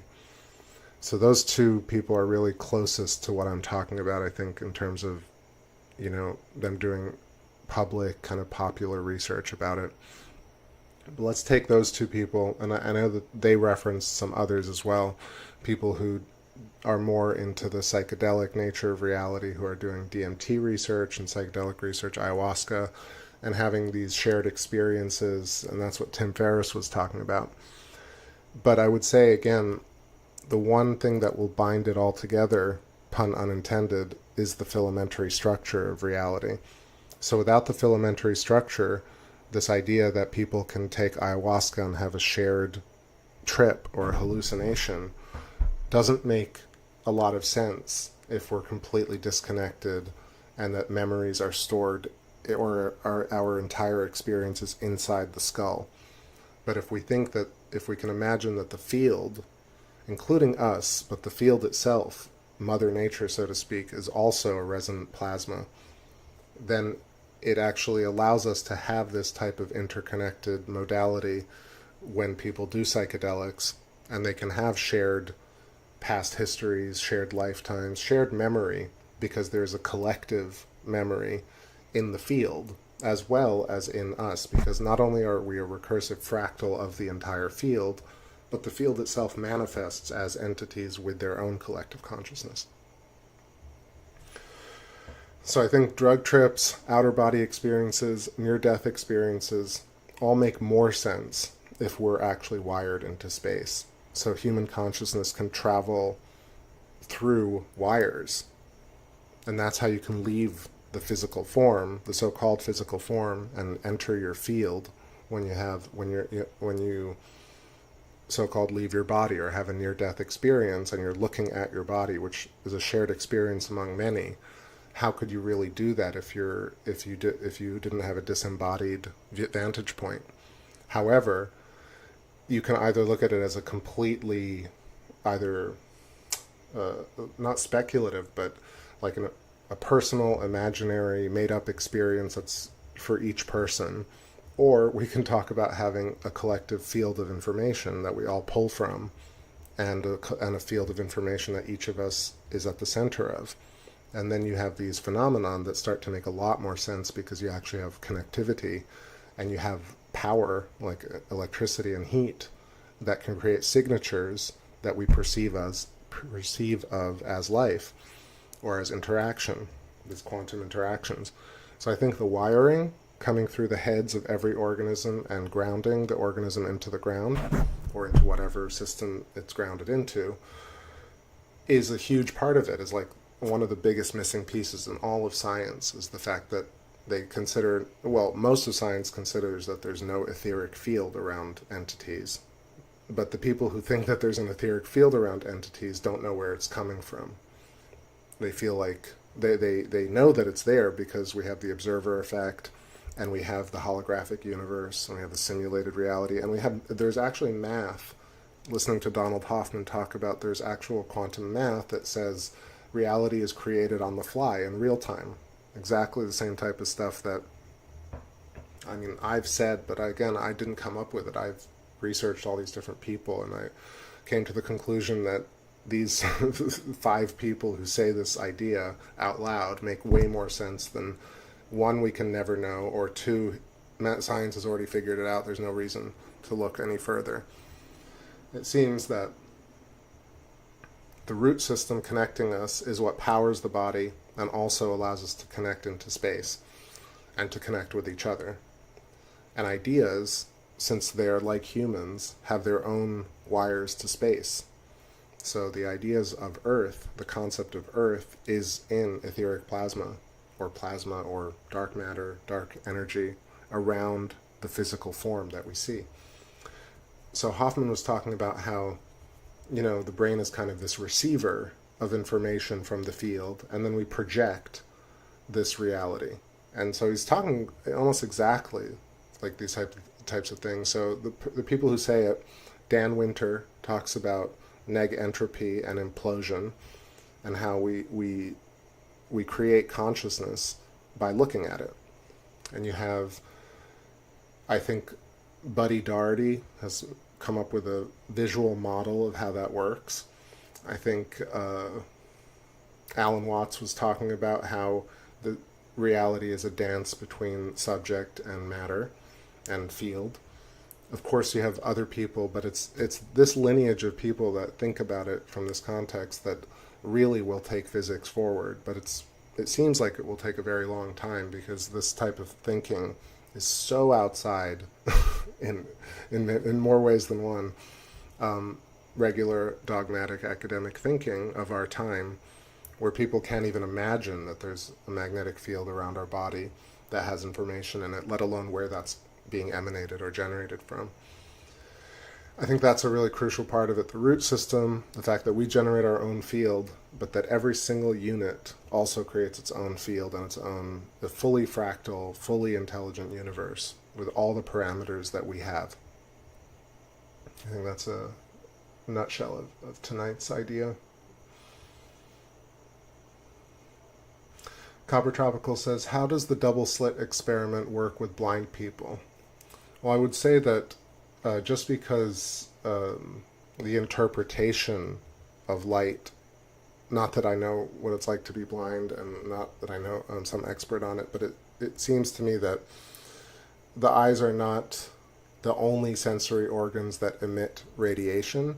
Of course, the entire body is emitting radiation, and that radiation, those little arrows of intent, or arrows of radiation, or arrows of consciousness, I mean, they're more actually arrows of, are they electrons? Are they electricity reaching out into the ether? Or are they also photons because we're also light? But it's really photon coupling or electron-photon coupling with the ether. I wanted to shout out this channel called Dyslexic Artist's Theory on the Physics of Time. I talked about him years ago, and I think he has a really great understanding of how this phenomenon occurs, the frame of reference between point and sphere. And he outlines it and draws it. It's exactly what I've been talking about. But I mean, I honestly took it from him too. So I aggregated a Dyslexic Artist, aggregated stuff from Ken Wheeler, Theory of Apophysis, aggregated stuff from Alan Watts, from Dan Winter, Eileen McCusick, Rupert Sheldrake, and you come to and then you realize that scientists are on the brink of discovering field theory, but they're not really at the point where they understand or would even believe that we're directly connected to space through invisible electric cables. But it seems like we are. So I say the double slit experiment would be affected no matter what, because the human body radiates and changes the experiment. How would it? It would probably vary compared to like. But I don't really believe that, actually. I think the radiation coming out through our eyes is just more focused, but it's the same radiation that's coming through the root system, through our whole body, radiating into the field, and therefore you'd affect an experiment in a similar fashion, regardless of whether you had all your sensory organs working. Copper says, "How do?" Yeah, sorry. What do you think of my answer? I see Renegade. What's going on? Haven't seen you in a while. Welcome. Hope you've been well. Everything spins, so everything has rotation, Mary. So the sun turns, the earth turns, asteroids turn very, very slowly. There's a linear gradient of rotation and internal axial momentum, depending on the age of an object and the size of it. But I would imagine that absolutely everything, I think the fact that the wiggle that creates what we perceive of as matter or photonic radiation, basically filaments crossing and creating matter that we can see, once matter is created, therefore there's a wiggle. It's almost like a self-fulfilling prophecy of the fact that like the wiggle itself is the reason we see it. Therefore, if we see it, then there is a wiggle. And if there's a wiggle, then there's rotation of some sort. So probability field also has... I don't think the universe is inert. Nothing is not moving. But there's a gradation of density. So things that seem hard are vibrating very, very, very, very, very fast.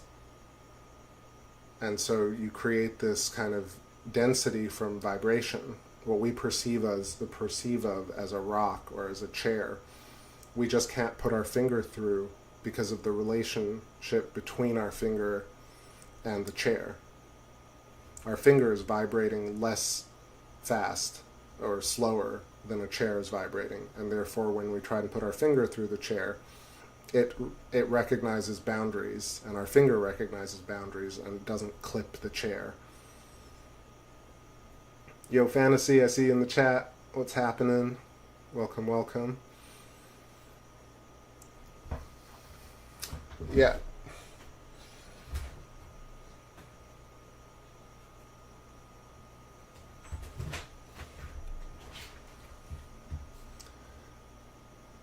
Fantasy, you got the next 6 days off. I hear you. Same here. Feeling good. I'm already lazy. I'm already in total lazy mode on a Monday, so no work tomorrow. Faux show.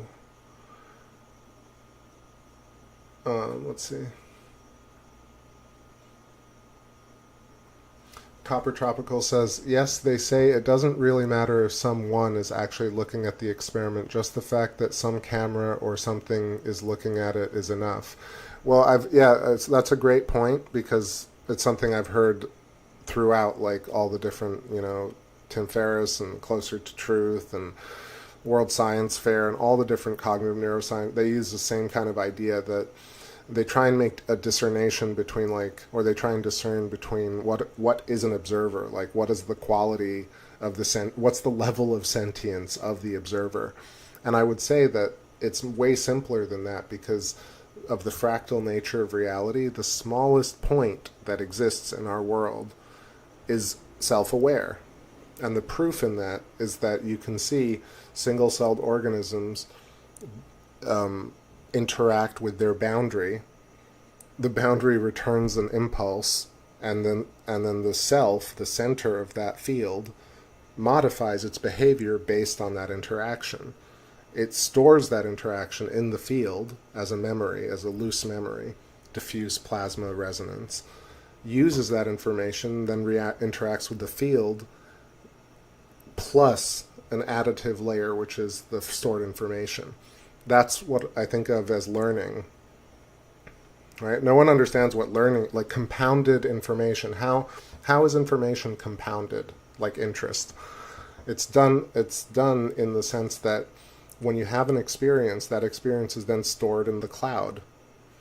And then when you have the next experience by sending out an impulse into the field, you're making a judgment of that return impulse from the field using all the pre-existing stored information. That's, I think, how you can actually have memories, and then that's where memories are actually stored and modified.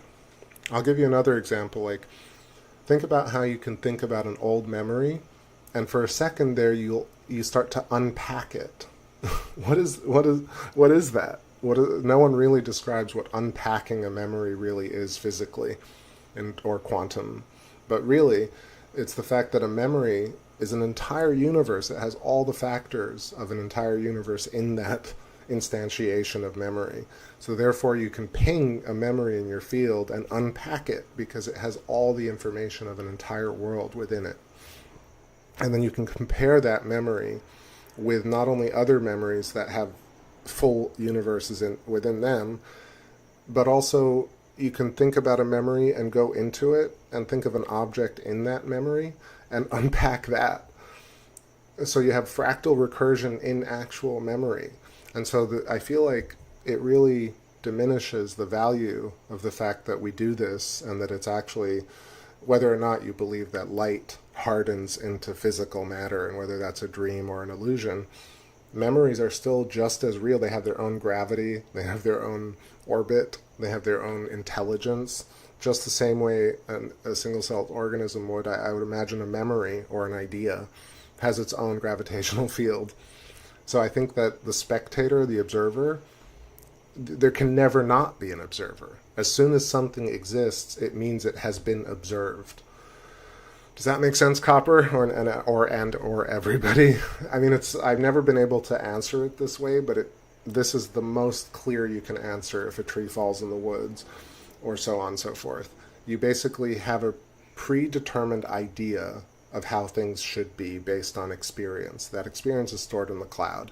Then you have a resonant experience with a collective reality, which is a combination of probability and pre-existing information. And you make an additive decision with that, and that additive decision gets stored in the cloud, and therefore you can retrieve more complex and augmented information by having recursive resonance with different parts of the world, yourself. So, yeah, Luna is doing the heavy lifting tonight, just looking sharp and beautiful. 55% wax and gibbous. It's been a while since I've done back porch moon work, almost 9-10 months now since I've really done it. So great to see everybody in the chat and everybody who catches this tomorrow. I'm still hanging out a little bit longer. I'm getting hungry, but not hungry enough to call it a night yet. There's still some Saturn to view. There's still some details to go. But let me know what your thoughts are on what I'm talking about, or if you have any questions.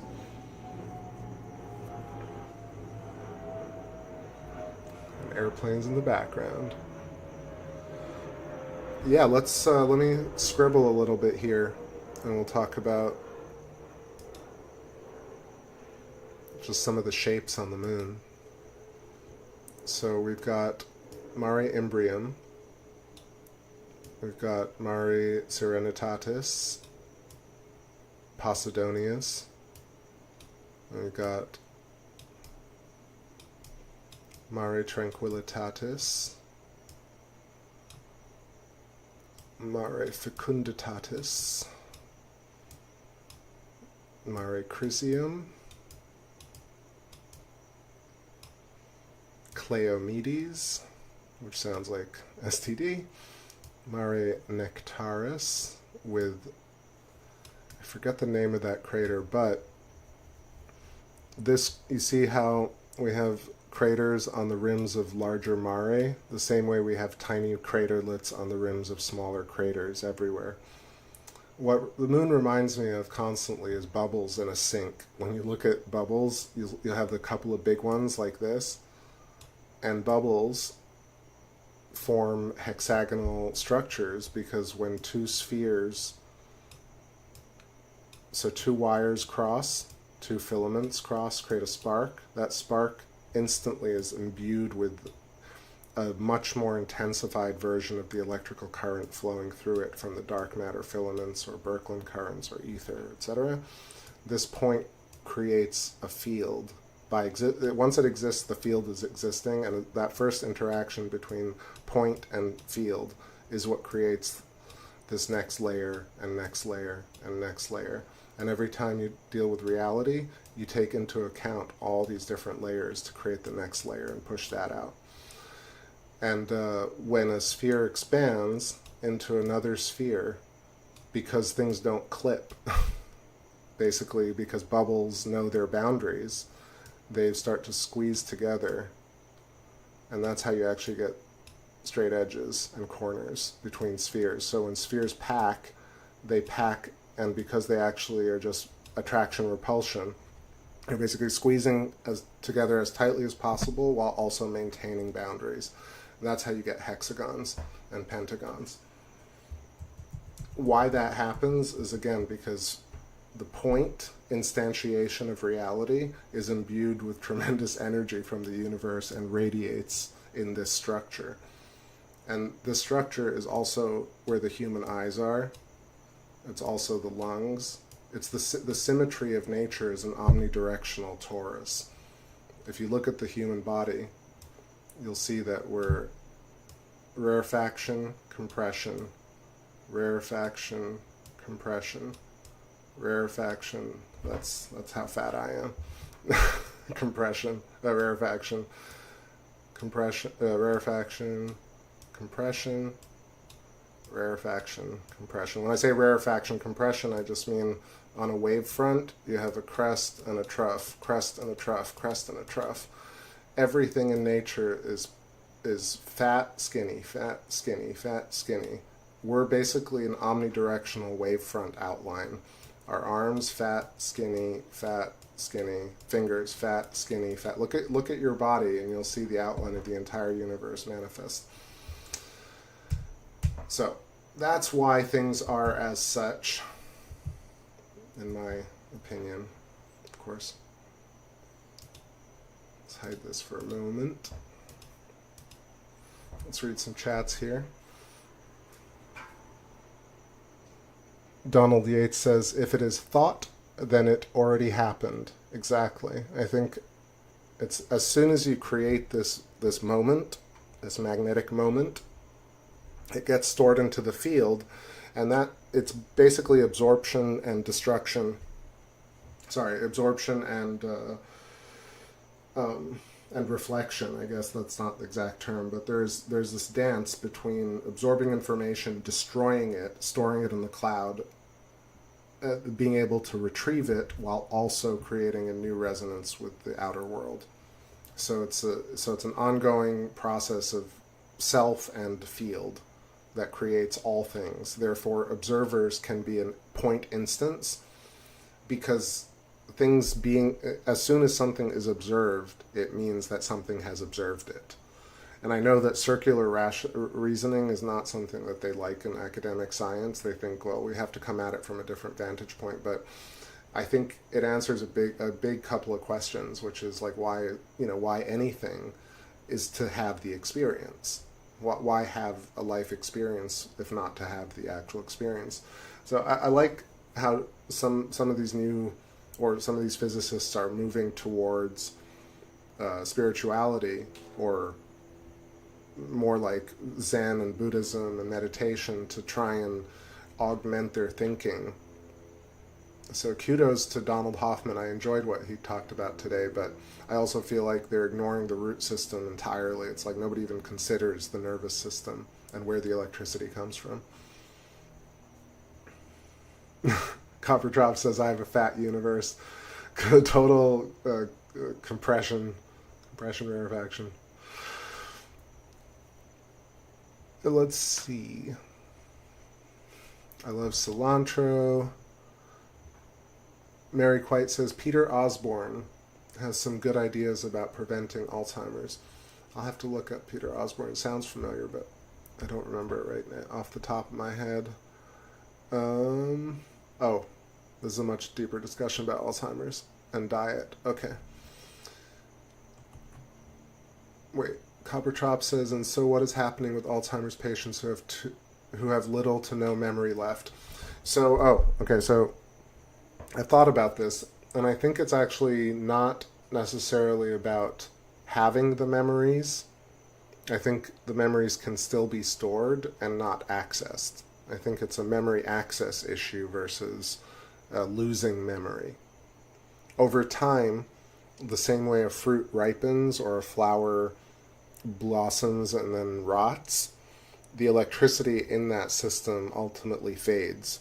It's a lot like I don't know if anybody follows market cycles, but you see the same type of compression rarefaction wavefront when an ICO happens, when they launch a product, and you see this initial huge bubble, they call it, and then a crash and a correction, and then this cascade of bubbles or rarefactions and compressions in markets, in sentiment, when you first meet somebody, that initial hype, and then that dies down.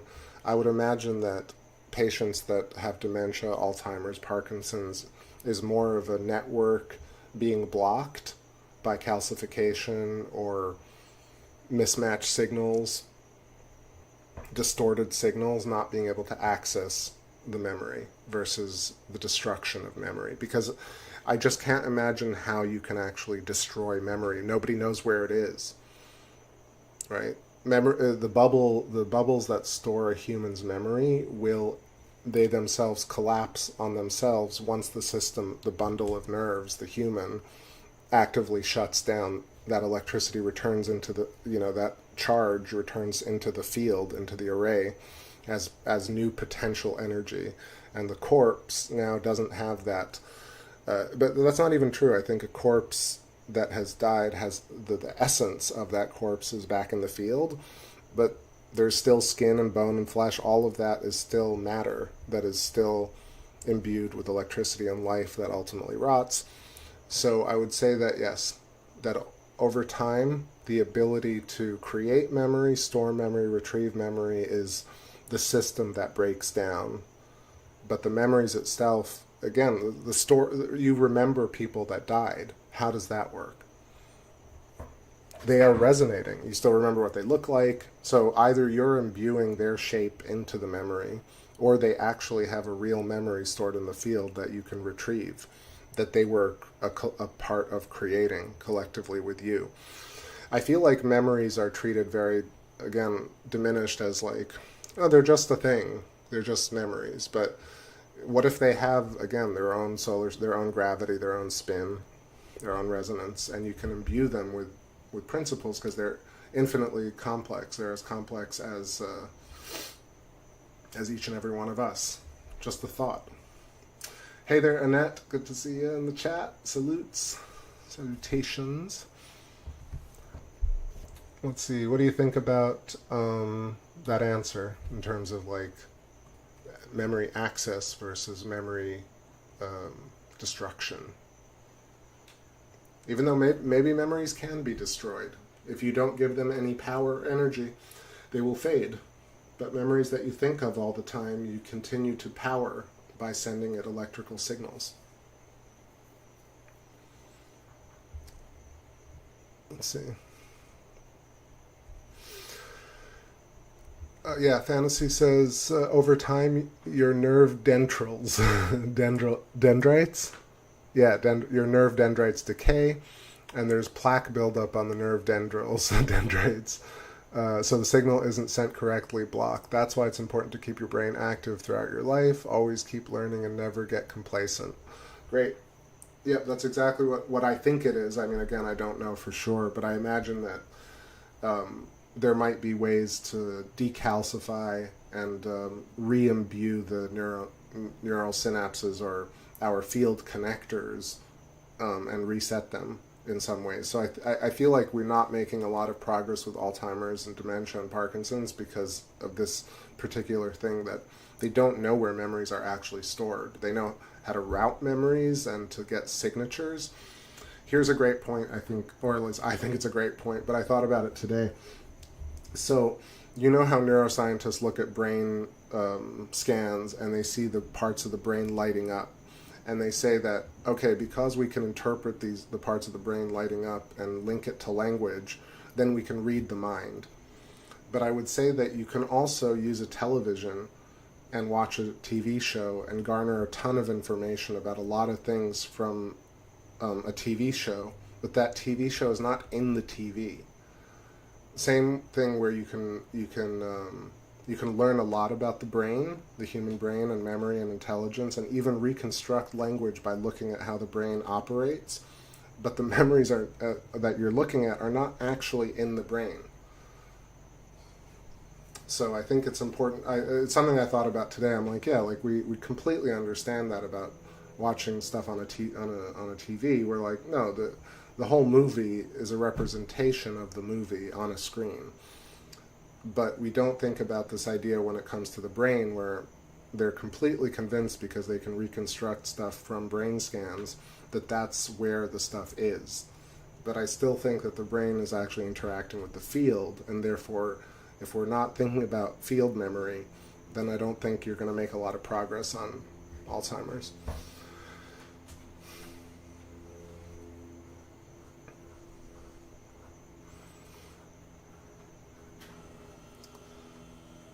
All right. Fantasy is getting into that. Fantasy says, I got to do deep brain stimulation surgery where we shock where the decaying part of the brain is. It's hardcore to see the patient woken up mid-surgery and you see their improvement in instant real time. We shock them, they start to improve motor function.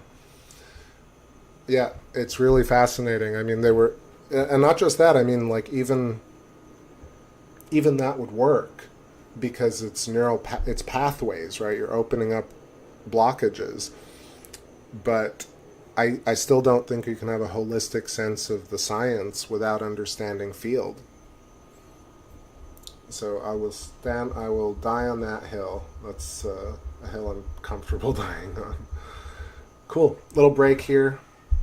Happy to see everybody as always. What should I play? Let's play something differente.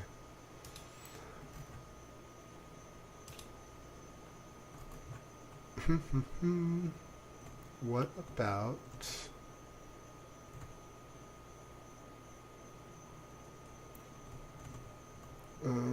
Desert Fires?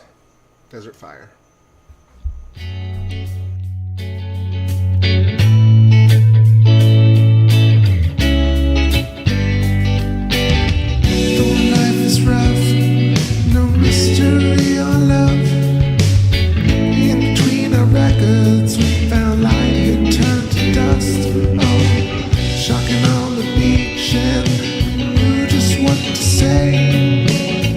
Now I feel the echoes all along the electric vein.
Je t'attends, mon amour, grâce à toi. Ainsi la main que la même semaine.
A little bit of Willpowered right there.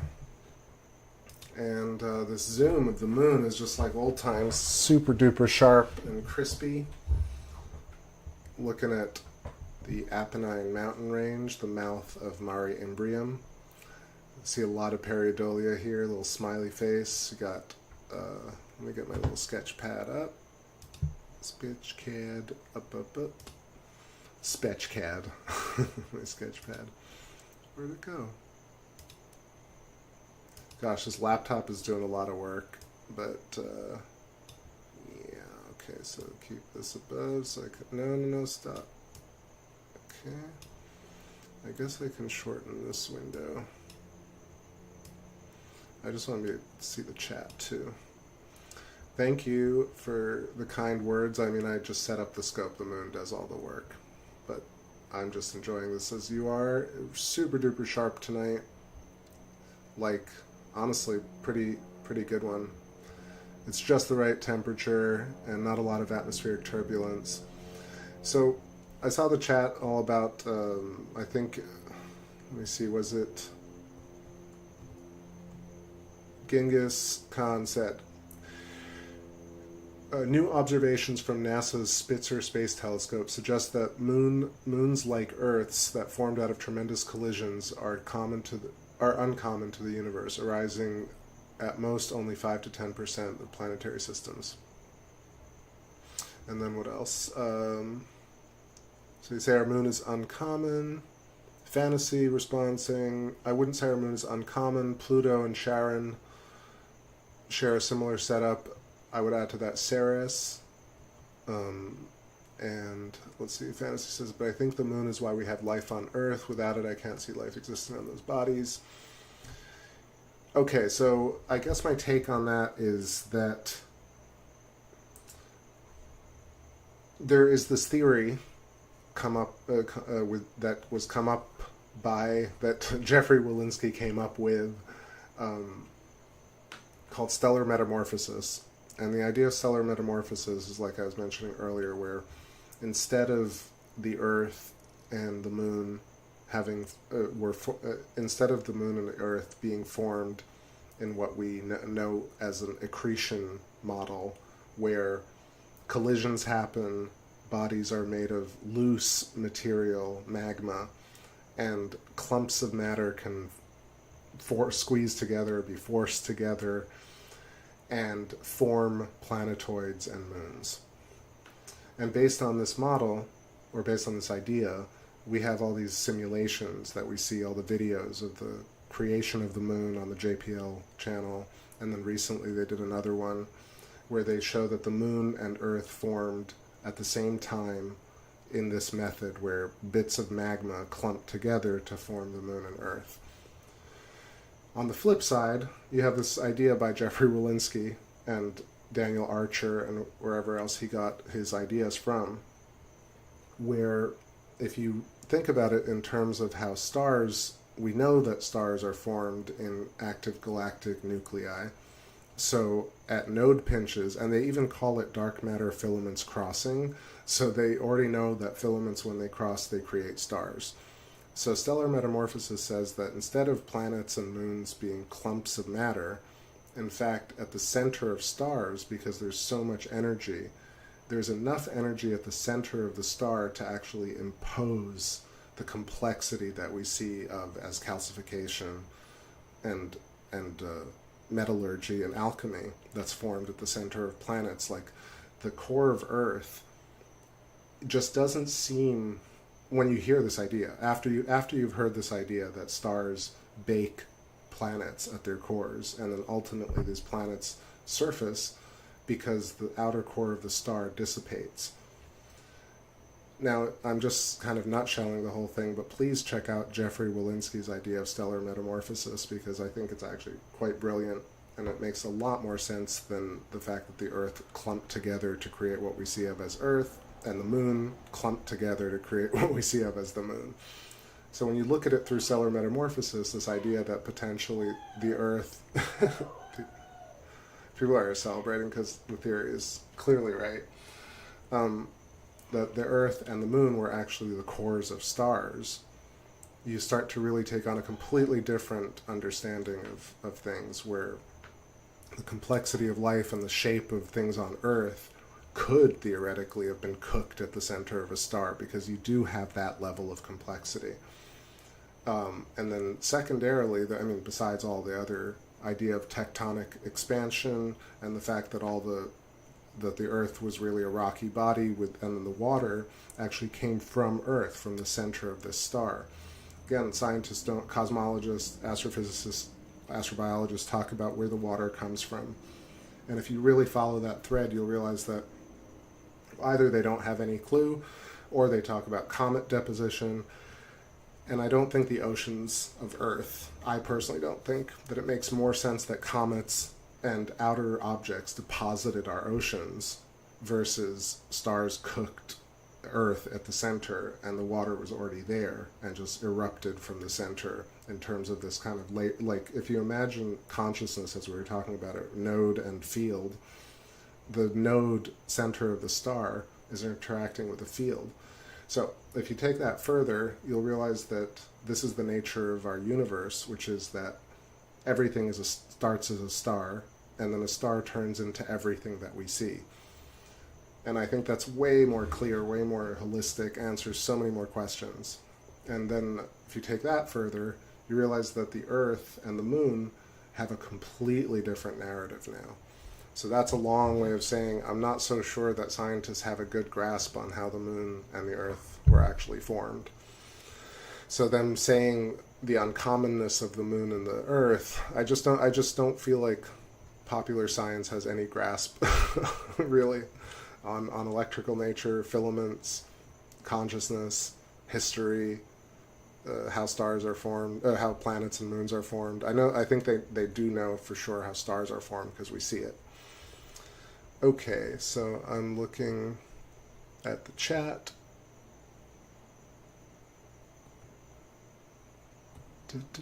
Okay, cool. So yeah, let me know what you think about that thought. If you've checked out Jeffrey Walensky's ideas, or if you just can consider it for yourselves in terms of, you really think the Earth and the Moon are clumped together bits of matter that just took on spin from the smaller pieces of matter? And through what gravitational pull were these clumps of matter pulling each other together? Versus the density of matter on Earth was actually squeezed together at the center of a star because of all the omnidirectional gravity and the pressure, the entire pressure of space pushing down on it to fuse it into diamonds. That's the complexity of life. It makes so much more sense. So shout outs to Jeff Walensky. I know that he's literally the most fringe possible figure on YouTube, pretty much. But yeah, let's see what else. So this shot of the moon, very satisfying. Let's keep going down here and check out some. Got Theophilus in view. Genghis Khan says, right on, we're still learning. James Webb Telescope shows so much more and making them have to rethink. Well, I think that the whole thing with the James Webb Telescope is like, there are a couple of interesting factors. One, this recalculation of the age of the universe, which they basically doubled. They're like, it's 13 billion. No, now it's 26 billion. But I think it's because, the idea of the Big Bang is omnidirectional. It's not one funnel from a single point outwards to from left to right. It's an omnidirectional bubble that is a fractal of an atom. So when we're in the field of this giant atom, as on Earth, and we look out through the James Webb Telescope, you just see a gradation of layered stars and galaxies forever. The same way if you zoomed in 10 to the minus 33, you'll essentially get to a point where you can zoom in no longer. And the same thing happens in space. I think they'll get to a point where they'll zoom in so far that it gradiates outwards to the point where we don't see anything. And right after that, it's a cascade of wave fronts, right? So that's as far as we know. But if you really just try and make some decisive, if you try and incur some decisive ideas, then you realize we can get a sense of things quite easily. And the reason I think that is because we ourselves make our own bodies.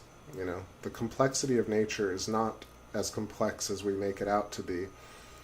In fact, the thing with Donald Hoffman today, he actually says that. He actually sort of paraphrases Alan Watts in an interesting way. I don't think he even knew that he was saying that, but I think he was saying something that he probably heard from the Upanishads or the Vedic teachings, or Buddhist teachings, where he's like, the only answer possible is that consciousness, or God, loses itself so much, get lost, you know, like Alan Watts says, where the consciousness literally dreams up this whole thing so strong, so hard, that consciousness itself forgets that it is conscious.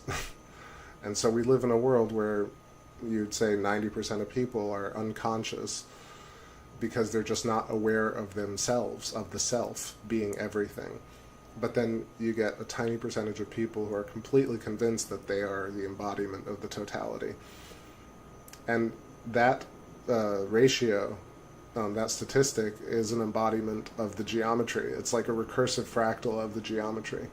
So, and they must, 90% of people must not know, or must not be able to know, that they are the entity, because then there would be no system to appreciate.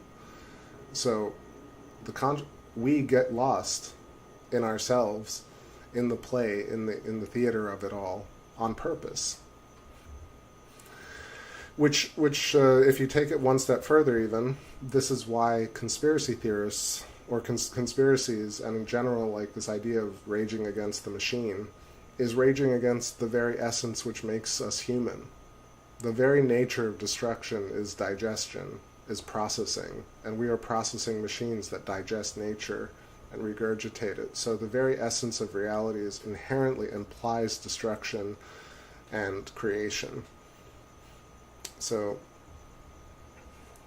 when I talk about this stuff, I know that people think this is kind of fringe theory, or this is electric universe, or this is woo-woo, or whatever it is. But if you really consider it, like, the idea is to keep moving, is to vibrate and enjoy the show, right? So this idea that we can never make any decisive moves because science says, my colleagues at the bar are going to judge me for making a decision, it's just a very silly way of looking at the world. Anyway, look at these chains of craters, and y'all can see that there are very sharp corners everywhere. Nested fractals, nested geometry, of course, side-by-side hexagons, pentagons, creating the same types of shapes. If you see this, you can see the hexagons, pentagons, pointed corners, tiny craterlets on the rims of larger craters, all the way through. Another great telescope that was just launched is the Euclid telescope that was put out by the ESA. Really going to takes like single capture depth of field, depth images, like basically James Webb level shots, sort of, in one snapshot. So check out Euclid, EUCLID. And you'll see it's the same thing. They'll basically get super duper duper sharp shots for infinitum stars. And what can you really do with that? Except gasp in awe of the infiniteness of it. But I don't know if they'll really ever get anywhere without acknowledging the field, or the nothingness that surrounds all the stars and galaxies. They never seem to talk about that part of it. Alright, coming down here to, let's look at, what do we want to look at? Let's look at Mare Marginis. I'll talk a little bit about actual stuff. So I did read up on the Artemis missions and the whole Shackleton crater mission, and how they want to create a lunar electrical grid around the rims of Shackleton crater. So there is some interesting stuff going on. I feel like 10 years ago it felt a lot more restrictive in terms of what we were doing in space, but nowadays it seems pretty common that we're on that trajectory. So maybe it's just, again, part of nature that only a small group of people get to know and see the future, and then the actual rest of the world needs to play catch up for hundreds of years.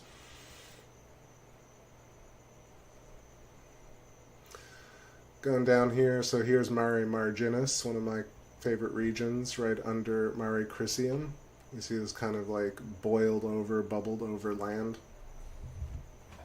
Looks like there's so much actually inherent geometry here. But yeah.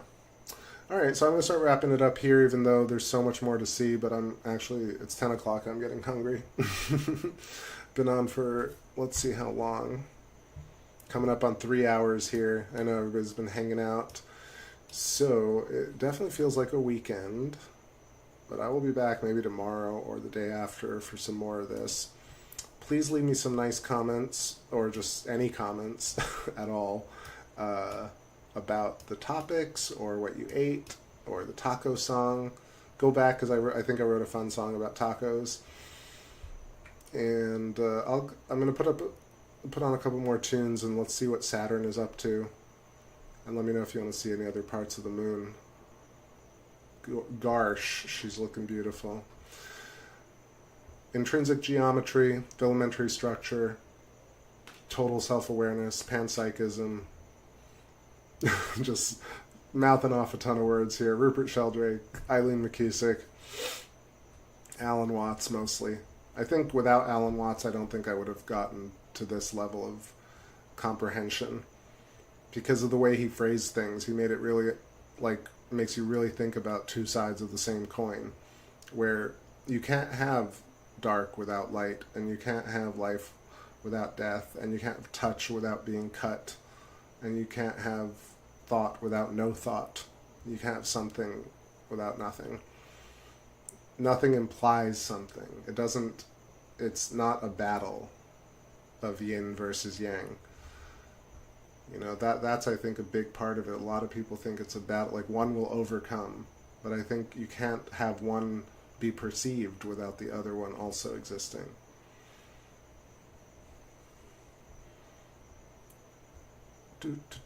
Alright, little track here, and let's go over to Saturn with the zoomed in shot, see what we can see.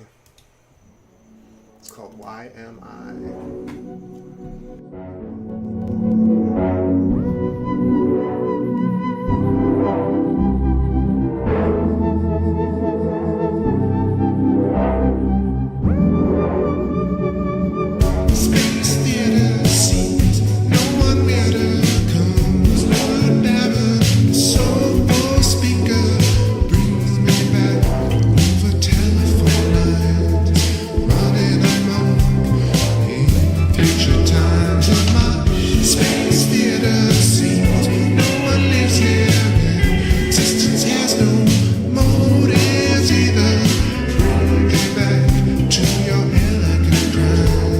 Free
aspirations that we bleed through.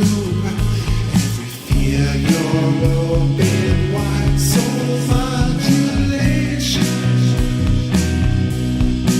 You just come feel this ride so higher love I'm craving. But I can't see it till you.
Trip there would bring me back, and here over at Saturn, just absolutely incredible sight as always.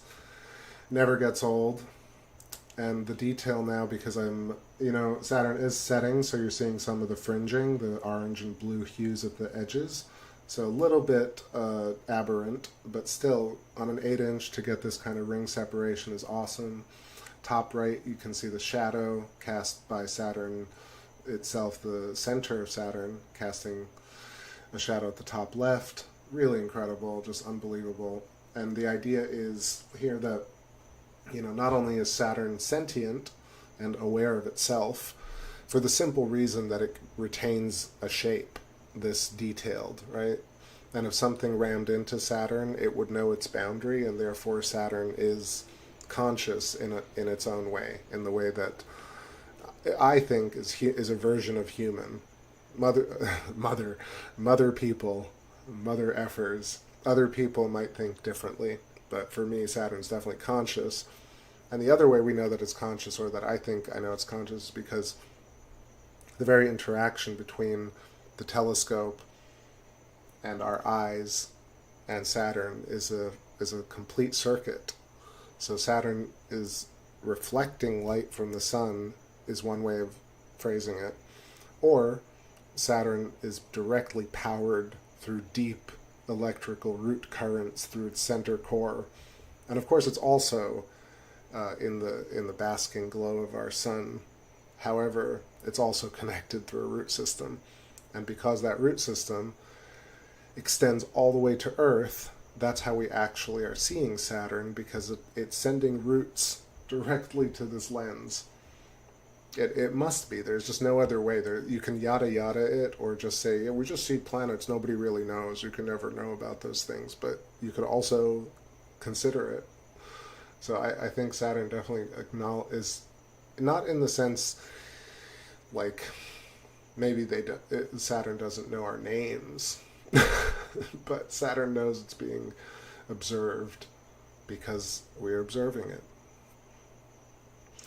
A lot of other thoughts around Saturn, but I think another important thing to consider, just on in the same trajectory as the Jeffrey Walensky stellar metamorphosis idea.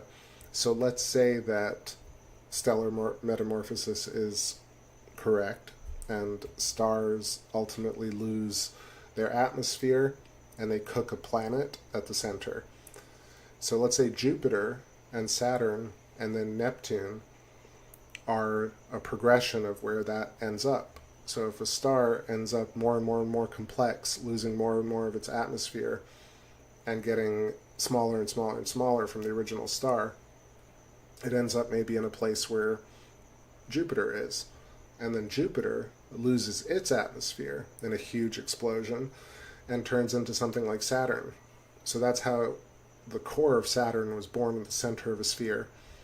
And the rings were actually an outer layer that collapsed. And then you have Saturn potentially going into a phase where it becomes more complex and more like a water planet like Neptune or Uranus. And then those planets end up becoming more like Earth.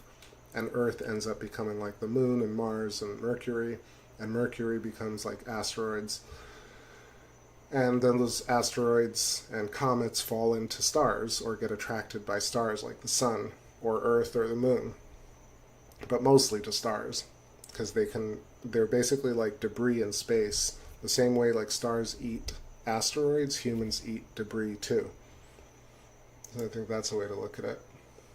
But yeah, if that's the case, then Saturn may be actually much younger than Earth and also on its way to becoming a habitable Earth. And that's a completely different way of looking at it, but super exciting and interesting. Ellie Wynn says emotional support filaments. Yep, this whole stream is an emotional support filament for at least me. But let's see.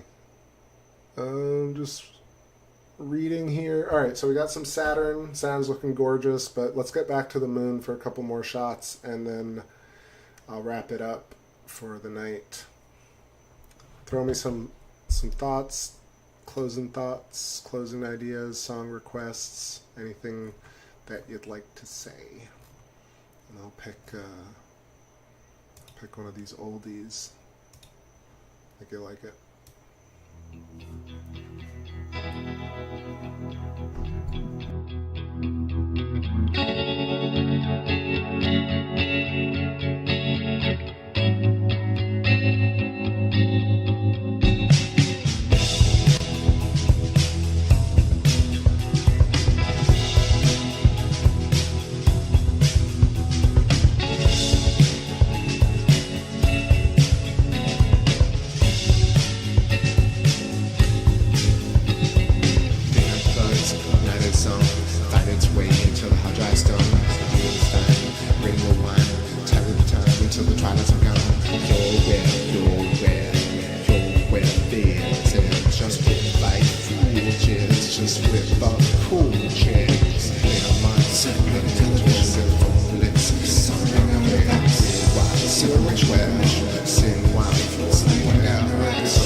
drifting and I'm drifting.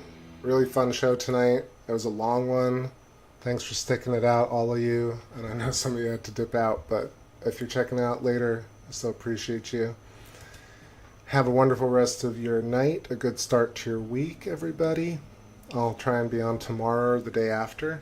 Probably early too, like around 6:30, 7 p.m. Eastern. Thanks, gorgeous Luna and Saturn, for the amazing views and resonance. Thanks all the new people in the chat if you were here tonight. And yeah, stay safe, stay wise, and spread some love, because that's all we can do right now. I mean, we can do other things, but please do that. And leave me a comment, damn it, about what I was talking about. All right, good night, everybody. I'll see you real soon. This is your captain signing off on another space stream. Here we go. No, not on this song. What's the last song? Sorry, I really screwed that vibe up, didn't I? Let's end it on something differente. Or not differente, maybe just classique. Merci, classique. Okay. Bonne nuit, everybody. Each and every one of you. I'll catch you soon.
Think about